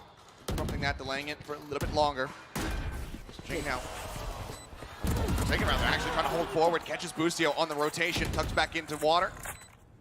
Reaggress over by Art. And that's Forsaken's favorite play on this map. Com's going to try to counter him, coming from Sewers himself. Creeping forward. Find each other. Com coming away with that elimination. The site emptied. Hot hand still in the hands of Jing here, though. Flash at the ready. Tries to send it down. Will land at his feet. Demon 1 wanting to hold this up to half. Takes the updraft out, but low HP for him as well as Ethan. They need Com to really deliver. They need these kills to be found. Jing, however, cutting down one. Divide getting the other. Ethan trying to push forward. Will eventually fall. The round will go the way of PRX, but it's only Mind Freak left standing, and he can't even hold the gun. So costly there for PRX. EG so diligent on these retakes. And this time around, PRX is going to say, okay, even though we get around, definitely need to readjust and rethink how we're going to be approaching this setup. Jing here, great job off the back of that grab well. Gets the big kills, Divide stepping in. Just barely. Mind Freak, who had gotten dinged up on the entry to that site, able to find the kill. Just barely. Already another dimensional drift for Ethan. He's got another one up. I mean, jeez. The guy is 10-2-1, and we were talking about how it was a bit of an off-kilter performance from him, especially on the first map. Started running it back in some really crucial rounds at the end of a set. A bit more consistent there on Bind for the side of EG. But now he is just crushing with this Yoru. So apparently the theory of Forsaken being able to counteract it by just speaking to his team and telling them how the setups are going to be coming through has not really been coming to fruition. So timeout called. Alex looking to try to turn things around. The earliest timeout that we've seen so far here in this set. Yeah, and I think you're seeing some of the ideas from PRX to dodge Ethan's utility in that they're playing deep post plants a lot. They don't really want to scrap because of that. You know, it's the recon dart into the flashes. Sometimes a Nova Pulse comes in from Jogamo to really set up these retakes for EG that completely befuddle teams. It gives them all the information, the flashes are connecting, and all of a sudden they've cut down 2 or 3 players just off a couple pieces of utility. And the timing has been so brilliant between Ethan and Com throughout these hurls that they have shown with this Yoru. Flash over the top. Jogamo just going to be backing away. Grab well set up again. Very known play here from the side of PRX, something that EG should be very well prepped for, or eventually going to be taken. Yeah, and with the Phoenix, the cool part about it is not only, you know, a lot of people are going to think about the curveballs to go around that angle, but you can actually use the hot hands to shut down the door on the other side of that V. And so there's a lot that Phoenix can do even individually to help himself on this map get those orbs. And now Com potentially under pressure here. There's a bunch of PRX is going to be flooding in. A fake towards Art. He knows. Trailblazer out to try to lead the way. As dimensional drift. Oh boy! Avoiding that one. He's just spotting him. Flash held, sends it. Just backing away, wants to get himself into a safe enough position that he can exit. Does so. But I love this. I love this change of direction here from PRX. They recognize that the forces of EG are going to be really, really strong. So it's a good rotate. Turret's going to give away a little bit of info here. And already Com making his way through towards Sewers. He's going to be nearby. Flash in the back. Minor blind. Even one going to be able to take out Mind Freak here. PRX losing out on a member very early on. Plant now coming in. On the ground, they're trying to exit out to some safe positions as Boostio runs away in dugout, falling low. Shot through. I think that actually hit Forsaken down to 48. He's got the Cosmic Divide now. Well divided. Do they read that Forsaken is going to be this far forward here onto the side? He guns down one. Now they're very well aware of it, but Com's still going to be caught off guard. And Forsaken gets himself a third. What a play here from him. Swing onto the corner, the tuck back in behind the wall. Jogamo pushing forward, just trying to get the quick kill here. Tapping on the spike. Such a rough position to be put in. They use the wall against them. That is going to be PRX now moving up 2-3. And Forsaken is so good on this map. The way that he just reads the plays and gets ahead of it for PRX is so smart. Just pushes this angle. Com just not quite ready. There's a little bit of miscommunication on the other side of it as well. And that last bullet from Forsaken was nuts. The pace that he plays at. is incredible. And that's a death that you just do not see coming whatsoever. Got the pick, but now within touching distance, 1 round separating the 2 squads. Let it by. Knives out here from Demon 1. Rushing forward, there's the flash, and he's just got to dash away. Breaks that line of sight. Up traps once again, wants to try to re-aggress, but everybody from PRX is pulling away from this position, and they're rushing their way towards B, which right now is not reinforced whatsoever. Gate Crash not in position either, so Ethan can't try to get there a little bit faster. Now Forsaken can play off that mid turret if anybody were to try to push that direction, but instead it's just a full rotate. It is full steam ahead. Yep. Lucio nearby. That Sheriff can find some value. They might be able to yet swing this round. Gate Crash though. Just underneath of something. Here it notes it, destroys it. Spray across 5v5 now. The advantage so very much here in the hands of PRX. EG looking to try to turn the tides. Hot hands to cut off the 1 access point. It's going to be Jogamo getting taken down. Something guns out Ethan. String falls, Demon 1. However, with the blades, managing to find a kill. Puts them to use, gets that reset. Something tucked away. A weapon recovered. Tap onto the spike. Forsaken spamming. Finding one. Swings in. Demon 1 taken down. So 2 members lost, but the round win is there, and PRX now tie it up at 3-3. Some great mid-rounding in a very un-PRX round. A lot of times you might see them just try to fight over that A main orb, but I love that they back off of this. They give the respect to Demon 1. They know what he's capable of with that. They go to the other side, and again, they dodge a lot of this utility. Again, the recon into the Yoru flash is completely missed. The gate crash dealt with by something. So far in these last couple of rounds, PRX has started to get their heads together. They've got their feet underneath them. Now they're starting to get a bit of a read on how EG wants to do this. That swarm between out some B site swarm grenades. Run it back here for Jing. Same old here from Jing. Dodge on the flash, put some damage on the Jogamo. Can't finish him off, but down to 70 HP. Now they pump the brakes. Jing gonna go back, recover the spike. Here. That one forward.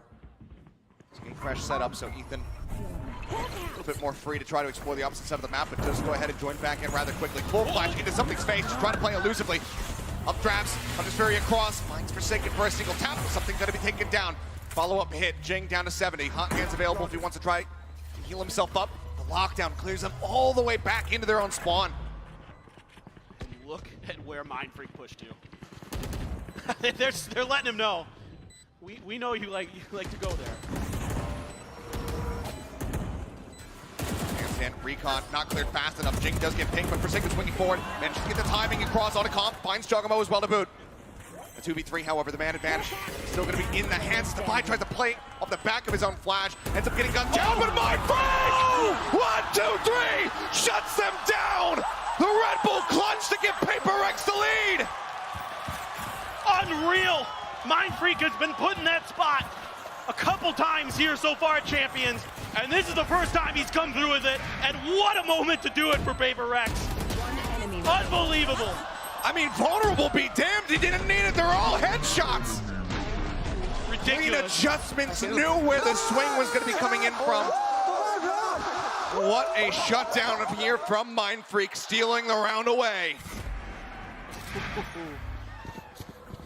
That's a tough one to take. A lot of good things done by EG in that round. They handled that retake so well. Able to just dissect PRX piece by piece. This is the thing about this PRX team. Top to bottom, they are cracked. The blades are in the back pocket for something as well. Hot hands lineup actually up for Jing. Wall does come up as well as something swinging around the back, finds one, adjusts down, catches Ethan, up drops up here, up on top.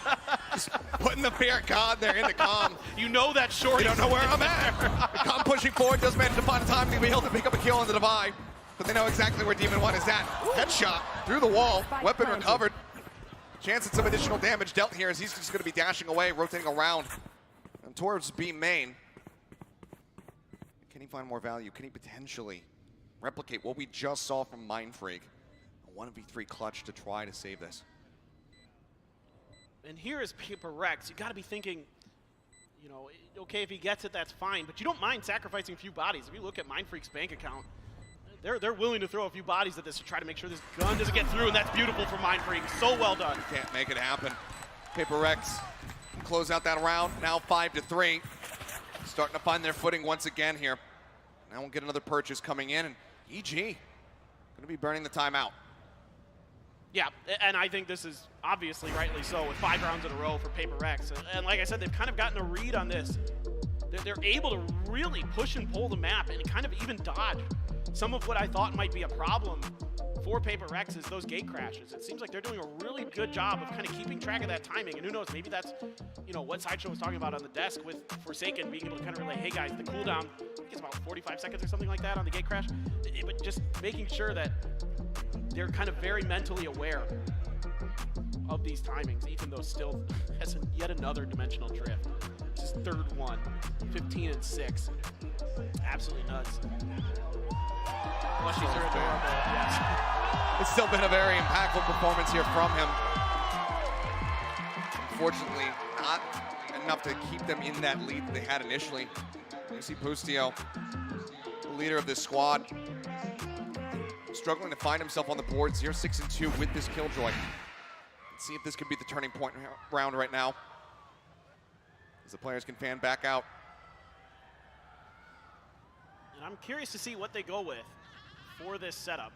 I'm seeing some danger pings out on the B site for the side of PRX. Need that back. And it looks like, yeah, we're going to see that gate crash from Ethan all the way to the other side of the map. He's going to tuck himself into that cubby.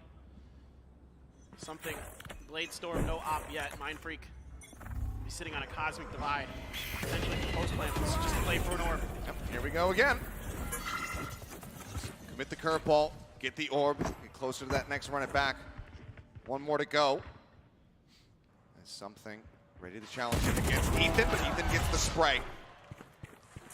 Hill comes through, exits with 70. Now let's see if PRX should realize they might be able to take advantage of this open space. You know, Ethan all the way over using that dimensional drift on the other side of the map even.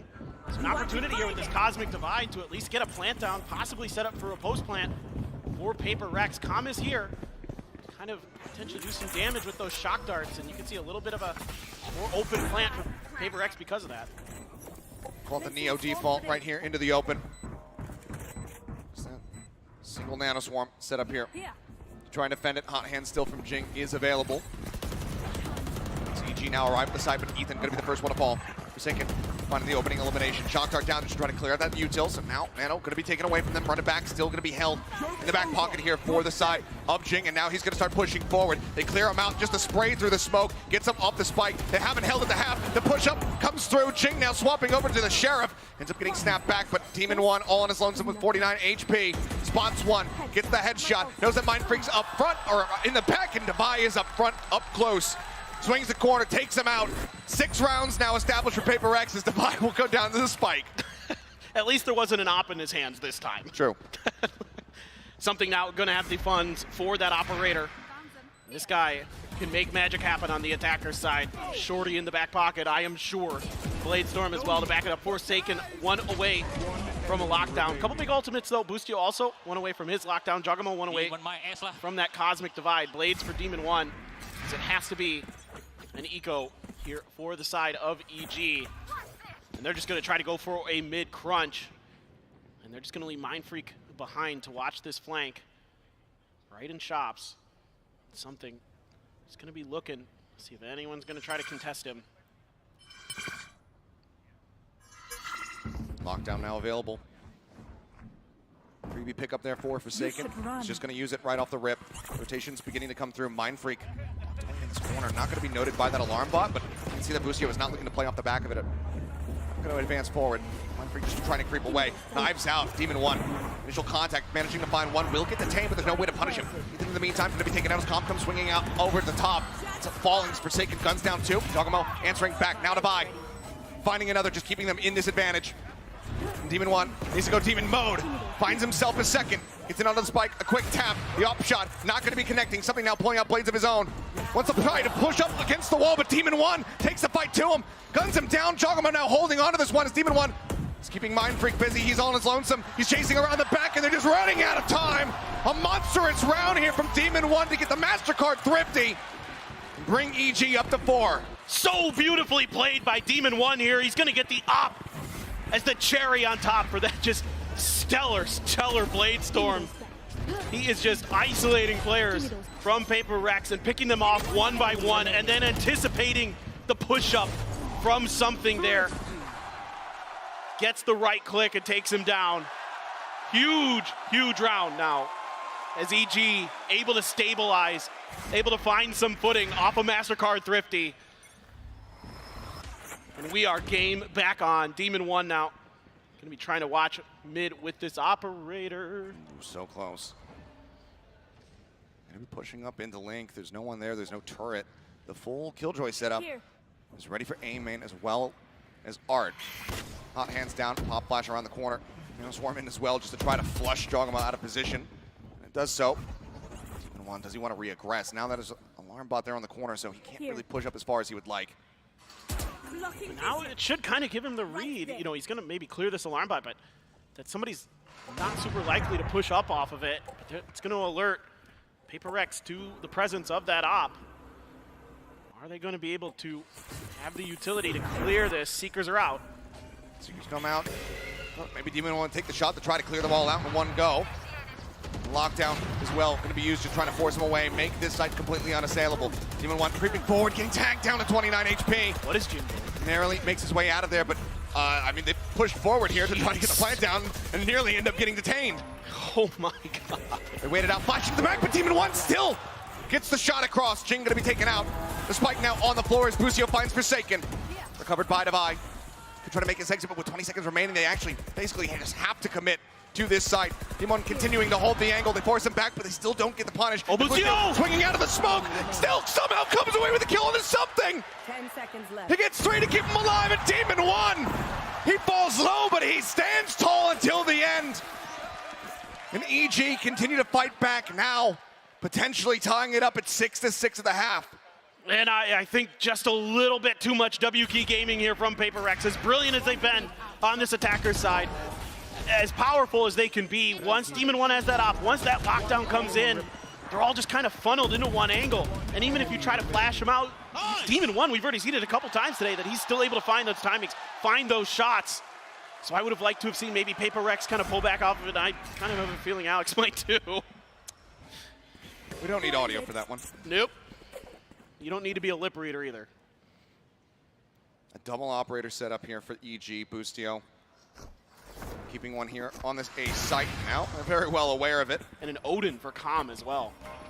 Here on the back, spam through these walls to really deny these plants. Last round of the half, buy down. There's the entry from something, dashing forward. Nanoswarms, however, taking him low, and Boostio with the spray will also find a kill. Jing answering back, however, with one of his own, but now Ethan joining into the fight. Helps get rid of Forsaken. Killjoy eliminated. The swing into dugout. Jing unable to come up with the goods. Ends up falling. It's a back and forth, but one that widely EG were winning. But with that kill here from Mindfreak, brings it back somewhat into parity. Nasty! To the side, Ethan trying to break his wrist, trying to play him and catch him off guard, but he cannot. And Jogamo wins out the Astra 1v1 to tie it up 6-6 here in map 3. And again, PRX just kind of beating their head against the wall here in these last couple of rounds on the A site. And it doesn't fool EG at all.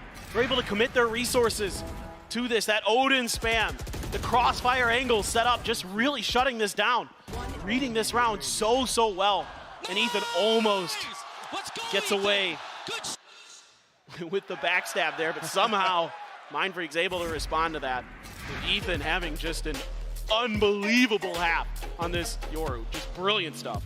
Well, earlier we were able to speak with Forsaken about the win that got PRX into this upper final, as well as facing off against EG once again.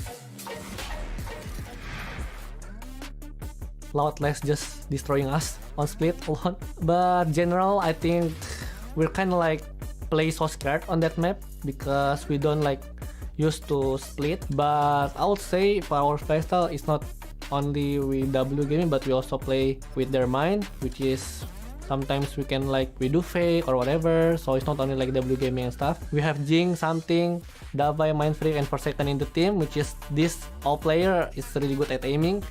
So yeah. Forms a snake bite, all hidden, nearsighted, and away with PRX seeking it as well. They don't want to give up this space. They want to be jumping straight into them. Davai is an absolute menace. I think for EG, they're more like structured team, which is they play like playbook, you know, like strategy, combine utility. I think they really a good team as well. Yeah, I mean, for PRX, I think for expectation, we don't really expect that much since like we like just play like for fun, as usual. But coming into champion, I would say we have a little bit expectation because literally this is our last chance to like win the trophy to bring PRX become #1, and I'm really excited to play.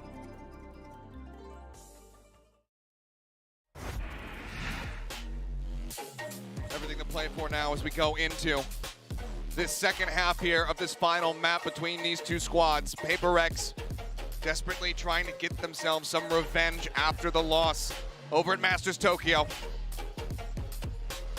EG, a decent little run back. Those 3 rounds strung together on the very end to bring this into parity, a 6 and 6.5. And they have been quite strong when it comes down to these pistols. EG, can they get themselves a 5th? Really interested about this. Last time it was a 4-man push towards B on their pistol round, and they'll leave Jogamo in shops to just kind of watch their flanks. But this time they're expecting this mid push out. This turret from Boostio should give them some info, and that gives PRX a moment of pause. This gate crash set up towards the back of A main there. In fact, it's going to be canceled. Got forward. Now he's got him in a committed position. Commit, he does indeed. Finds the buy. Something as well going to be taken down the opposite side of Boostio. Comes up with a second. Jogamo with the covering fire. Finishes off Jing. Now it's just Forsaken left standing. Jogamo watching the wraparound approach. Let's see, he's going to pull away from this angle. Rotate back across. Maybe go through Art. But how do you try to get a pistol in this position? Surely he can. It just feels so impossible given the setup, given how many people are alive and they are all healthy. And their shock darts. It's a good first headshot. Star now, set up late, grab well instantly, just buying some time. The drone as well, going to be leading forward. Let's see, maybe a bit of a tempo push here. Spots one on the side, gets the snappy headshot. The flank coming in. He knows that it's going to be there, and he finds that kill, but now I would have to stick for it, and certainly he just no! It's a 4K from Forsaken, but it's a round win. Another pistol. Their 5th of this series going to EG as they once again take the lead. A casual sip of the cup there as Forsaken says, yeah, I did what I could, but it's not good enough. Sure, damage done, but you got to be careful here as PRX. I can see some marshals floating in the mix, and something can be quite devastating at Long B on that, but as good as Forsaken can be, the early part of this round is really where it's at. They use that turret pressure to gain space into mid, to make that push into Art to really catch PRX off balance, get a bunch of big kills, make that a very winnable round. And I think EG should be wise to this. Drone cleared. Com 49. Crash. Should be noted. Swinging in behind him, but they're not going to go for the clear on it. Maybe he didn't quite catch that it was zooming past him. Either way, the call comes in to start rotating across to A. They want to be able to reinforce some of these longer sightlines with that Marshal. And you've got the Phantom Guardian for Demon 1. Mindfreak just holding the angle. The Sheriff. And the first line of offense here being Mindfreak. Oh, it's going to be cut down, and Demon 1 just swinging the corner with the Guardian. Finds something. Takes him out. And that looks like with that, they might just end up counter swinging back over towards B. Yeah, absolutely the right play here from EG. Sensing the pressure, knowing that they Gun here. cut down a couple already. And Marshall being thought about, of course, by Jing, and now EG get a double pump. Try to come back through. 30 seconds left. Steps being heard. Flash out, hot hands here from Jing just to try to slow them up, but Demon 1 spraying into that Nebula, managing to find the kill. The buy gets taken down. Fake out sent in. Cobb with a shock dart comes up with yet another kill. Plan can come through, and now it's all on Forsaken. This time he doesn't have a ghost, it's just a classic in hand. Some heftier firepower, see if he can find anything. Here's a swing on the corner, and no. It's going to be a Prime Gaming flawless here for EG. Moving up now, 8-6. Looking really good. I don't care if there are 5 of Their anti-ecos have been really solid. The pistols, of course, have been great as well. And that's been a huge boon for them. Now, they did win both pistols on Vine, and PRX was able to run it back. But now you got to start thinking about the moment for both of these teams. EG wants to get back to those finals for the second time this year. You know, we saw them in Tokyo. And then you looked over to PRX, who hasn't been to one since Copenhagen last year. They did go directly into those grand finals last time through the winner's bracket, even though they weren't able to come through with the win. And this time around, we're going to see if they can repeat history. Something with the op. Clears out, Boostio taking a bit of damage. Devi as well, going to be tagged up, but lips him right through the corner. Something finds the opening kill. Still no damage dealt. And Jogamo lurking forward. That guiding light not going to identify anything as he's just tucked into the nebula. So safe for the time being, but I think he might have just spotted the leg of Forsaken right at the last second. Shock dart forward. There's the gate crash. Drone coming up, tucks into the corner. It's a fake out. Pulls back away. Still just trying to hold the line here. Damage coming through. Jogamo now has the backstab. Jing going to be taken out of the fray, and Forsaken gets encroached upon. Jogamo just swinging forward. Flushes him out. And suddenly with an operator, this retake becomes so much more difficult. You can see it's handed off over to Devi as something. Knows that he needs to be able to play up close. He needs to play into the site with this jet. Cutting through. Ethan just sets him up. Sets up himself a little bit of an exit path. And Jogamo continues to flank. 30 seconds left. No one watching behind. No one staring for this one. Do they get caught off guard? They think about it here for a brief little moment. Mind Freak, he takes the challenge, but he still ends up dying. One enemy Now Devi dead. The swing out, and Jogamo with a monstrous round. A 4K here for the Astra to continue to stretch the lead. 3 consecutive rounds, EG, 1 away from double digits. Jogamo here just doing such a great job navigating the back line, catching Jing completely flat-footed, then steps right into Forsaken, takes him down. Mind Freak kind of gets an inkling that something might be coming behind him, but he's just not able to react in time. Jogamo there, a lot of times it's calm on those lurks. This time around, Jogamo shows that this is a team game for EG. They do such a good job of reading the map and working the map. And this is why they have had such a glow up here. Not just Tokyo, but now at Champions as well. On the precipice of going straight to the grand finals this time. And this EG looks so much better. Yeah, you could say PRX gave them everything they could handle at Tokyo, right? A 3-2 in that best of 5 in the lowers finals. But now you've got something back. So you got to think PRX, you know, with that firepower, with that MVP of VCT Pacific coming into play, maybe they should be able to take it this time against EG, but EG's even better this tournament. They are looking so smart, so well drilled. It's only been 2 maps dropped this entire run so far from EG. Once to EDG, and then here, that bind versus PRX. It's been so very clean. PRX, they want to make that, 3. They want to be able to take them down, get that revenge. But across both halves, so far, it's been 6 consecutive for EG now to find themselves in the advantage. Stinger, some sheriffs. Thinking about the judge here, it seems, is something, but we'll just offer the Stinger, save that extra little bit of cash. Doesn't want to buy down quite that low. Hot hands up over the top. Gravwell. Let's lock that gate crash in position. Recon dart hits the ping across. And they just go ahead. They have to back away. They can see the space. Got the run it back off of that for Jing. Could try to make something on a retake. Speaking of something, waiting around the corner with that Stinger in hand, trying to play close contact. And EG wise to it, doesn't want any of it. Trailblazer to check in front. It's going to be dodged by Boostio. Maybe going to try to reaggress this angle or just clear it with a nano. Considering it, pinging it, seems to be, again, wise to the positioning here of something. A nano from Forsaken to back up something if he need be. But otherwise, on the other side of the map, looks like this is going to be a potential A hit. Now forward. Yeah, stars are coming down. Oh, never mind, they're pulled back up. Freak was just tucking away. Just going to be the fake out. Freak seems like he's pretty confident about it, but says, okay, just clear it.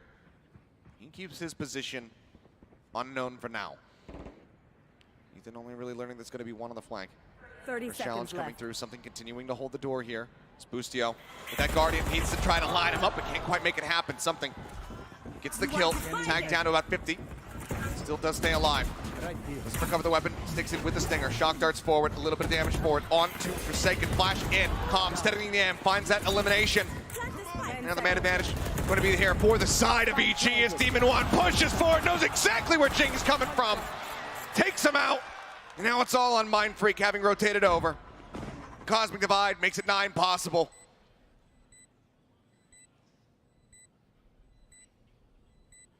Very little Mindfreak can do here. Just a Sheriff in hand. And this calm angle. See if he even thinks about it. Certainly needs to consider it. He does, but calm. Good for the headshot. Takes him out. 4 consecutive now in the half for EG. They get themselves up to 10. Double digits established. PRX.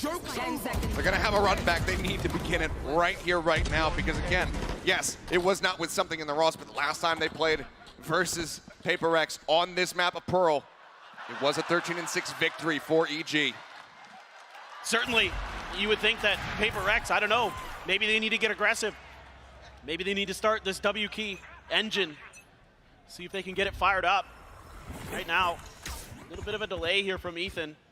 Looking to try to punish. Oh boy. Oh my God, he's already got one. The sound that strikes fear into your heart as he comes up with the kill.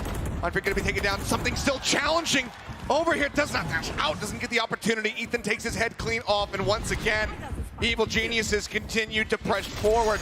Great cash. Great gate crash in Forsaken. Finds the kill in the back end. He's going to commit to this. Drops in the lockdown, just looking to shove them back spots. Busio puts a couple shots into his shoulder. This turret's going to alert to this flank from Jing. Buys them some time, he buys them some space. But as you say, trying to get somebody into a fighting position. They clear up the turret. They make them question it now, and they need to be cognizant of that moving forward. But this is still so very rough, even with it just being a 3v4. And the way that EG has slowed this game down has really played into their hands. Curveball to ready. Jing. Ready to send the flash. Flash up over the top. Now sends it. Doesn't want to swing the corners. Got a second one ready to go. Sends that one out. Spots one. Just around the back of the pillar. Recon Dart going to be cleared. Hot hands to try to buy some time. Forsaken swings in. Ends up falling as Calm also finds the buy. Now it is all on Jing to try to do the impossible. It's going to be good for 2. The Demon One's in behind. He just couldn't 180 fast enough to try to get that one done. Demon One gets them now up to 11. 2 more rounds to go. And Evil Geniuses will be advancing forward into the grand final. And that's 8 rounds in a row going back to the previous half for EG. Completely dominating this map right now. PRX, they've got the Blade Storm for something. He could go big here. But right now, EG is just so patient. And PRX just can't really find their rhythm. Can't find the ability to just start getting some of those valuable kills. Dimensional Drift to check Art, and then a push in potentially towards Link. Dart over the top. Jing taking quite a bit of damage. Ends up falling down actually. Forsaken will get a little bit of revenge for the fallen comrade. Busio. Let's get traded out. Forsaken just having to back away. Keep up now. Be completely open. Exposed. His Demon One finding a timing. Spotting the Vi. Looks like he's not going to go on the deep pursuit, however. He'll swing back around through the Link, try to get himself back over to the site. Something. That smoke dissipating just a second too late for him to try to find a headshot. They need to wait for these flashes for this retake, potentially. Something just looking if any heads are going to peek out for him. Doesn't have a dash. Plant still not in. Star set up the Nebula. Now getting popped. Talking about pushing forward. Fine, swinging onto the corner, finding one. Forsaken gets Ethan. Something with the blades. Not going to be able to find anything here, but a little bit of damage. Whoa! Calm answers back, and now it's all on Mindfreak. 30 seconds left. In a 1v1. Demon One putting on the clutch. Shots exchanged. Spike now. It's being committed to. Mindfreak, does he swing off this one? Yes, he does! He manages to get the catch with the Red Bull clutch from Mindfreak once more. As PRX finally break the win streak. It's just an unbelievable peak here from Devi that starts to break this open for PRX. It looks like EG has once again got this in the bag. Their patience just waiting for them. And Calm then able to shut 2 down with a big spray. But Mindfreak finds himself another clutch here on the Pearl. And a breath of life for PRX. Is it going to be enough though? Just 2 more rounds for EG to close this out, to go into that grand finals here at Champions 2023. But it is, once again, what we've been seeing this entire map, this entire series, narrow margins, where PRX are able to find that win. We saw a couple shots coming through there from Demon One. He gets the one tap. It's over. Oh, Forsaken. Flash out. Ethan gets the time. He pushes up into the smoke. Jing able to find the punish back. Dash takes him into the pillar. Forsaken able to find even one, but Lucio quick on the response. Brings it back into a 3v3. Jing tagged up. Everything already expended, so cannot get himself healing through. As Hunter's Fury, calm again, just looking to try to hound somebody down. Clears some space. Plant comes in, but something swinging around the back does get that punish. Double push with Jing approaching now from the defender spawn. Lucio looking to take maybe a forward challenge angle, but seems like instead just work his way back here into the hall. Nebula's up on either side. Jogamo holding close. Right here on the opposite side, pushes into the smoke. He's revealed. Mindfreak coming away with one. Now it's all on Jogamo. He's gone huge. He's had some great performances, and there's another one. Finds him, but Mindfreak is able to bang him through the wall. Takes him down, has the defuse. PRX holding on by a thread once again. Just one player left standing. Three more to tie it up. This is shades of 2022 Mindfreak. Just clutching rounds over and over again for PRX. This is unbelievable here. I don't know what this Cosmic Divide was, though, in the middle of this map. He literally just cut the map in half with it. Did Mindfreak to kind of just throw this round into disarray. Slap at the table. At least it's not Jing's butt this time. No, it is not. Moving on. Still though, cash aplenty coming into this round here for the side of Evil Geniuses. He's taken everything here for PRX to try to break down the banks. But again, clear out on the turret. Bucio just backing away for the time being. I mean, it's still 2 Bulldogs for PRX, even after winning 2 rounds in a row. That's how scrappy these are. That's how close this is. Now it looks like they're going to try to shift over to A. That fake out going all the way through Flowers Here. from EG. And in fact, the fake out is selling a fake, potentially. But PRX sort of mirroring the movements of EG right now. No utility really cleared, no space really gained for EG. So for right now, PRX feeling pretty comfortable. They could have a read on this if they're going to contest over mid. Oh, that they do. It's going to be a 2 for 1. Jing able to find Bucio, but Calm answering back. It's Forsaken now dead. He was one away from having that lockdown. Now has it, but might have to use it in case they end up going down to match point. Early man advantage set out. The Seeker's cleared. Joggle spotting, but somehow something walking away relatively healthy from that exchange. Wow. Nebula going to be popped. Recon Dart moving forward to buy, holding the angle here from Art. Comes up with 2 clean kills. Now gets a 3rd. Calm is dead. And they stretch it again. 9 rounds here from PRX. Starting a mini streak of their own. Still so much more to be done. We'll have to see what EG can scrape together as far as a buy is concerned. 30 seconds left. Something there. Look at Devi's positioning. Able to dodge that recon dart with that off angle. Catches the players of EG off guard initially, and then just ready for the follow through. 3 in a row now for PRX. Able to get a little bit of comfort. Able to get some big ults online. You've got the lockdown. You've got the run it back. Yeah, Jogamo has that Cosmic Divide himself. Look at the stack at B, though. 3 players. Jing moved forward, trying to get tucked away in an unexpected position. Maybe it's the second time that they've tried to go for the setup, but the side of EG are not playing into this whatsoever if they end up committing onto this A site. They could really W-key their way into spawn. There's a lot of open space here. There's not a lot of utility to check for a lurk out of B main either. Just for the clear out there onto the Bulldog when something gets tagged up by the recon. Does have to dash his way out as Ethan plays forward. Gate crashes in. Spike going to be planted. Rotation now just starting to come through from the side of Devi and Jing.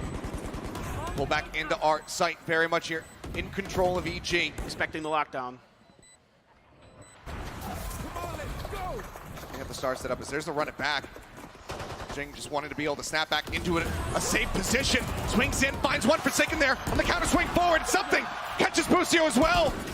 Suddenly starts falling apart here for the side of EG.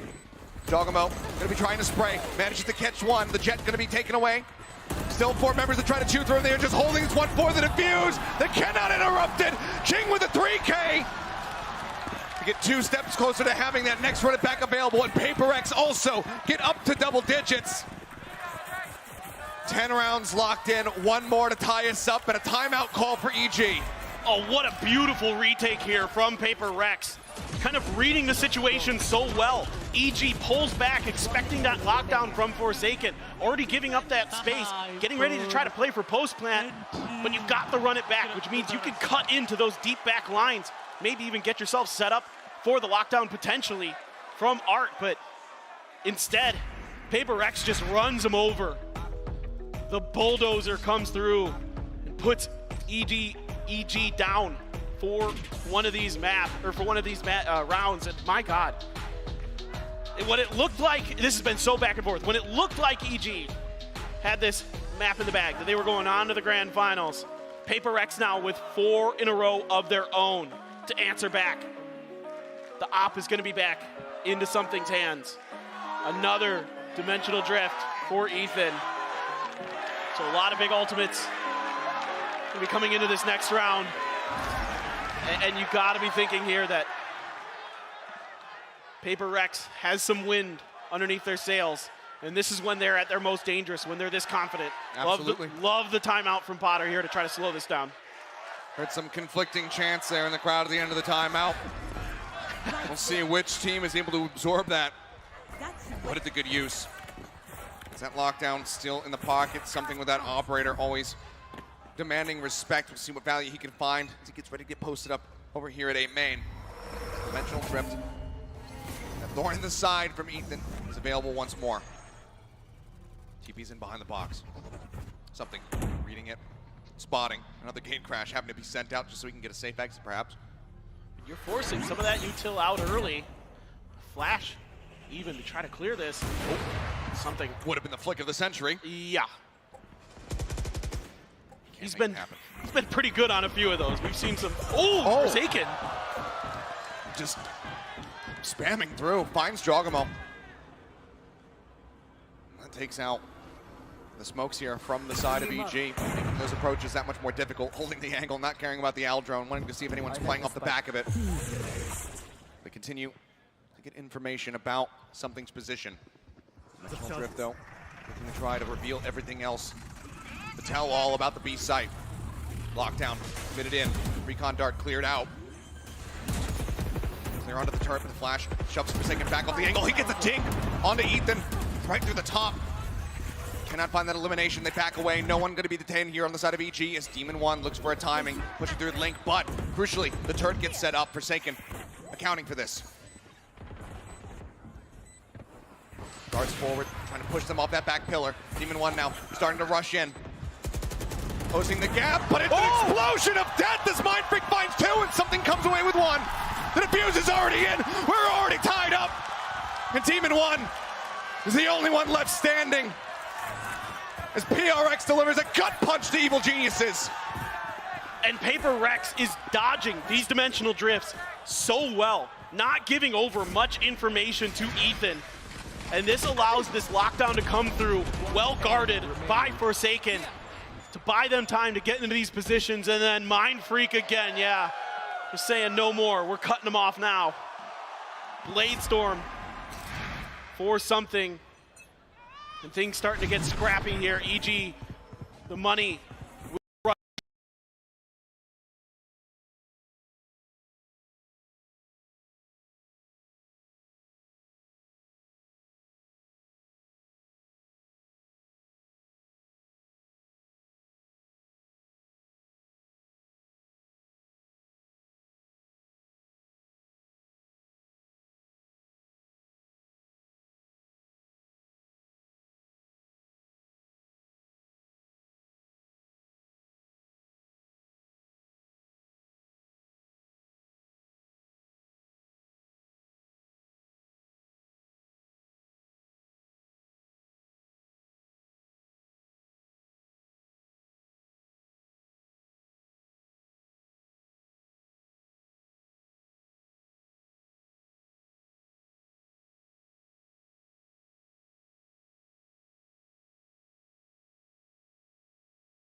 Suddenly it's all on Mindfreak.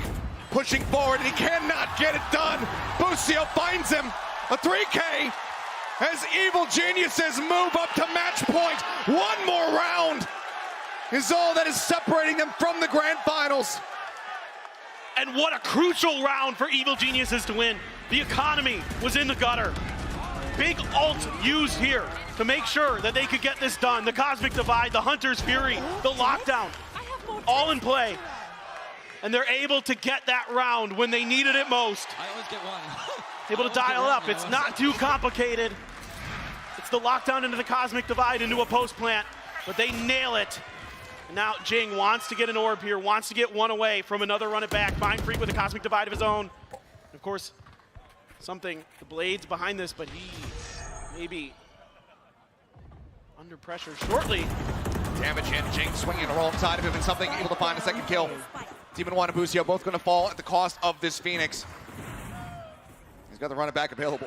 We're not going to be able to see it here. A one-man advantage for the side of PRX. The promise of overtime here on the horizon. The spike being rotated across towards this B site. Forsaken on his lonesome. And Odin in hand. Nebulas are popped.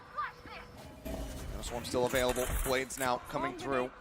Something looking to play entry. The spam across. Takes him low. Finds one. Gets a dig. And the transfer comes in. Forsaken gets him across the line. The defuse is there, and we are not done yet. Overtime is coming through. That is the most PRX round I have ever seen. Just Forsaken with the Odin blasting through the smoke and finds all three. Gets the dink on the comm on the way in, and then the transfer through. Finds the plant. Overtime again on Pearl for PRX. You think back to NRG at Tokyo and the way that they were able to get this done. And now we switch sides. My word, Achilleos. What a map. What a map indeed.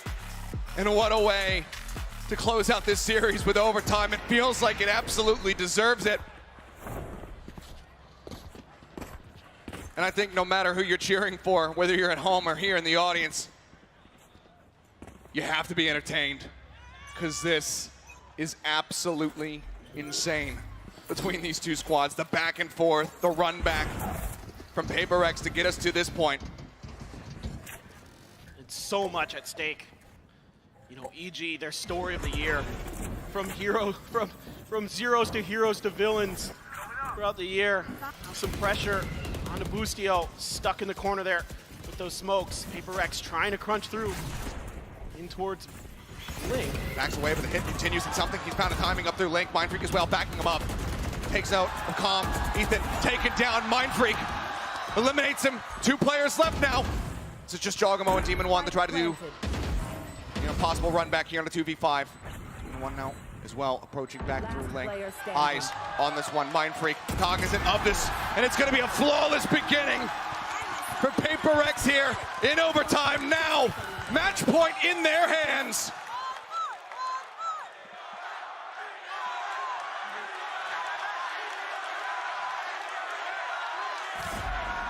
And the confidence is brimming now for PRX. EG, the story, the arc of their season, still in play. But now for PRX, we know that Jing will be leaving at the end of this year to do his military service. You got to be thinking PRX is saying do it for him. The last opportunity to potentially this year or ever to see this iteration of W Gaming. And they want to go straight to the grand finals before it's all over. They want to take a championship with this stellar, star-studded roster. High value shock dart. Ethan crashing in the back hall. Cleans out some of that ability. Forsaken, punished for his sins, having brought the Odin into this second round. Flash onto the corner, Jing. Can just put some damage down, spray through. Somehow manages to make it that jump across without getting punished. Smoke onto the corner, and Ethan shuts it down. Mind Freak counter swinging in, however, will find the enemy Yoru. Another flash. The full blind being found as the swing comes in. Mind Freak looking for the pincer maneuver. Divide on for 2. And suddenly a 2v2. All the shock darts having been used. The gravity well going to be drawn out. The turret just sat there. Recon over the top. Needs to be cleared. They do so. No pings being found. They know that they're playing forward. They know they're just going to be playing onto this corner. Now the Nebula dissipates and the kills are found instantly. Jogomo and Calm, they call their targets. They confirm them. 13-3, we go again. Brilliant post-plant play here for EG. Able to do a wonderful job waiting out that smoke and just instantly reacting to the positions of PRX, knowing they like to play up close and personal. Devi here, a great flash to set up Mind Freak. We're able to pinch Demon 1 in that corner by the box. But then instantly, what coordination there. Synchronization, beautiful from EG in that last moment. We go again. Immediately, Calm. We're gonna check and see if there's any push out from PRX. Seeing if they're gonna play for that orb. It's not too difficult, in theory, to get the run it back going for Jing. Busio taking a leaf out of Forsaken's book here, bringing Yoden into this round. As well, the back haul. Thanos coming through. Looks like it's going to be a shift out. Working their way away from the B site now. I like this rotation. There is that gate crash over there. How much longer will it last? Will it afford Ethan the opportunity to make the rotation? Already Calm starting to shift in. They want to watch sewers. They want to make sure that Forsaken isn't there. Here we go. Having to be front line here. Flash up over the top. That's going to blind through. Fake out. Not finding the blind. Some attention, however. Nice right back over towards Secret. You can see the chaos here. Something is just trying to find that dart. And Ethan eventually able to get the punish. Now Jing stuck at the corner. Demon 1 takes him down. 3v5. Forsaken on the flank. Has an angle. Do they suspect that there could be somebody in this position once again? Taps coming through. They still haven't identified his position. Sees the corner, the shoulder, finds the kill. Demon 1 now going to be watching the angle. Is Calm. Spotted on the flank. Forsaken is getting pinched. Finds one of the back of the vulnerable. It almost sets up for it, but it doesn't matter. Devi comes away with another 3K, and PRX are once again at match point. Unbelievable reaction there from Forsaken. Absolutely brilliant stuff. Devi, so clutch all year. Low-key, maybe the best player on PRX this year. He's so clutch time and time again. And now PRX, once again on match point. The crowd is on their feet, and rightly so. A timeout, though. Potter looking to ensure that they can stay in this one, get yet another reset on this overtime. Build some momentum back up. You can see, though, the most stressed that the EG players have been this entire tournament throughout. Even with the one map loss to EDG, they still were looking cheery, and they were able to rally back so strongly in that moment. Now, though, everything is in this next round to keep themselves in this game, to try to be that team that gets auto-seeded into the grand finals, to try to be that team that has a monstrous advantage in that double ban when it comes down to the grand finals. And you can't even imagine the nerves that are running through both these teams. 26 assists for Jogomo. I just got to point that out quick. No matter what the result of this round is, that's absolutely incredible stuff on this Astra. But looks like this is going to be a fake towards A with the Yoru. It's also a glass cannon from something. Ethan just looking to hold the corner a bit here. Just take a little minute amount of damage. As the drone goes rushing forward. Something just tucked away behind the screen for now. Waiting for his timing. Spots him. He gets the kill. That might just be the unraveling here, the beginning of the end. Oh, Demon 1 still lingering back.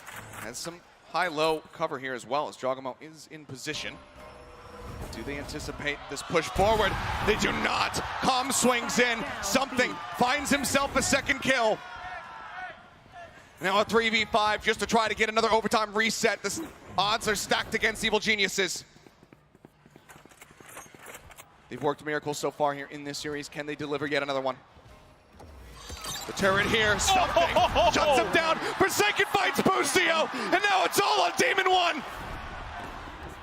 But even though he's right at home, it feels like he does not have a hope in hell. The first shot across. Something taken out, the operator on the floor. But everybody else from PRX encroaching on his position, swarming him, getting in behind. The flash across, Mind Freak about to swing the corner. He does so, and he puts him down. 15-3, a 2-1 victory. PRX, they advance into the grand finals. The powerhouses of the Pacific have found their way for the second time into the grand finals of an international VCT event.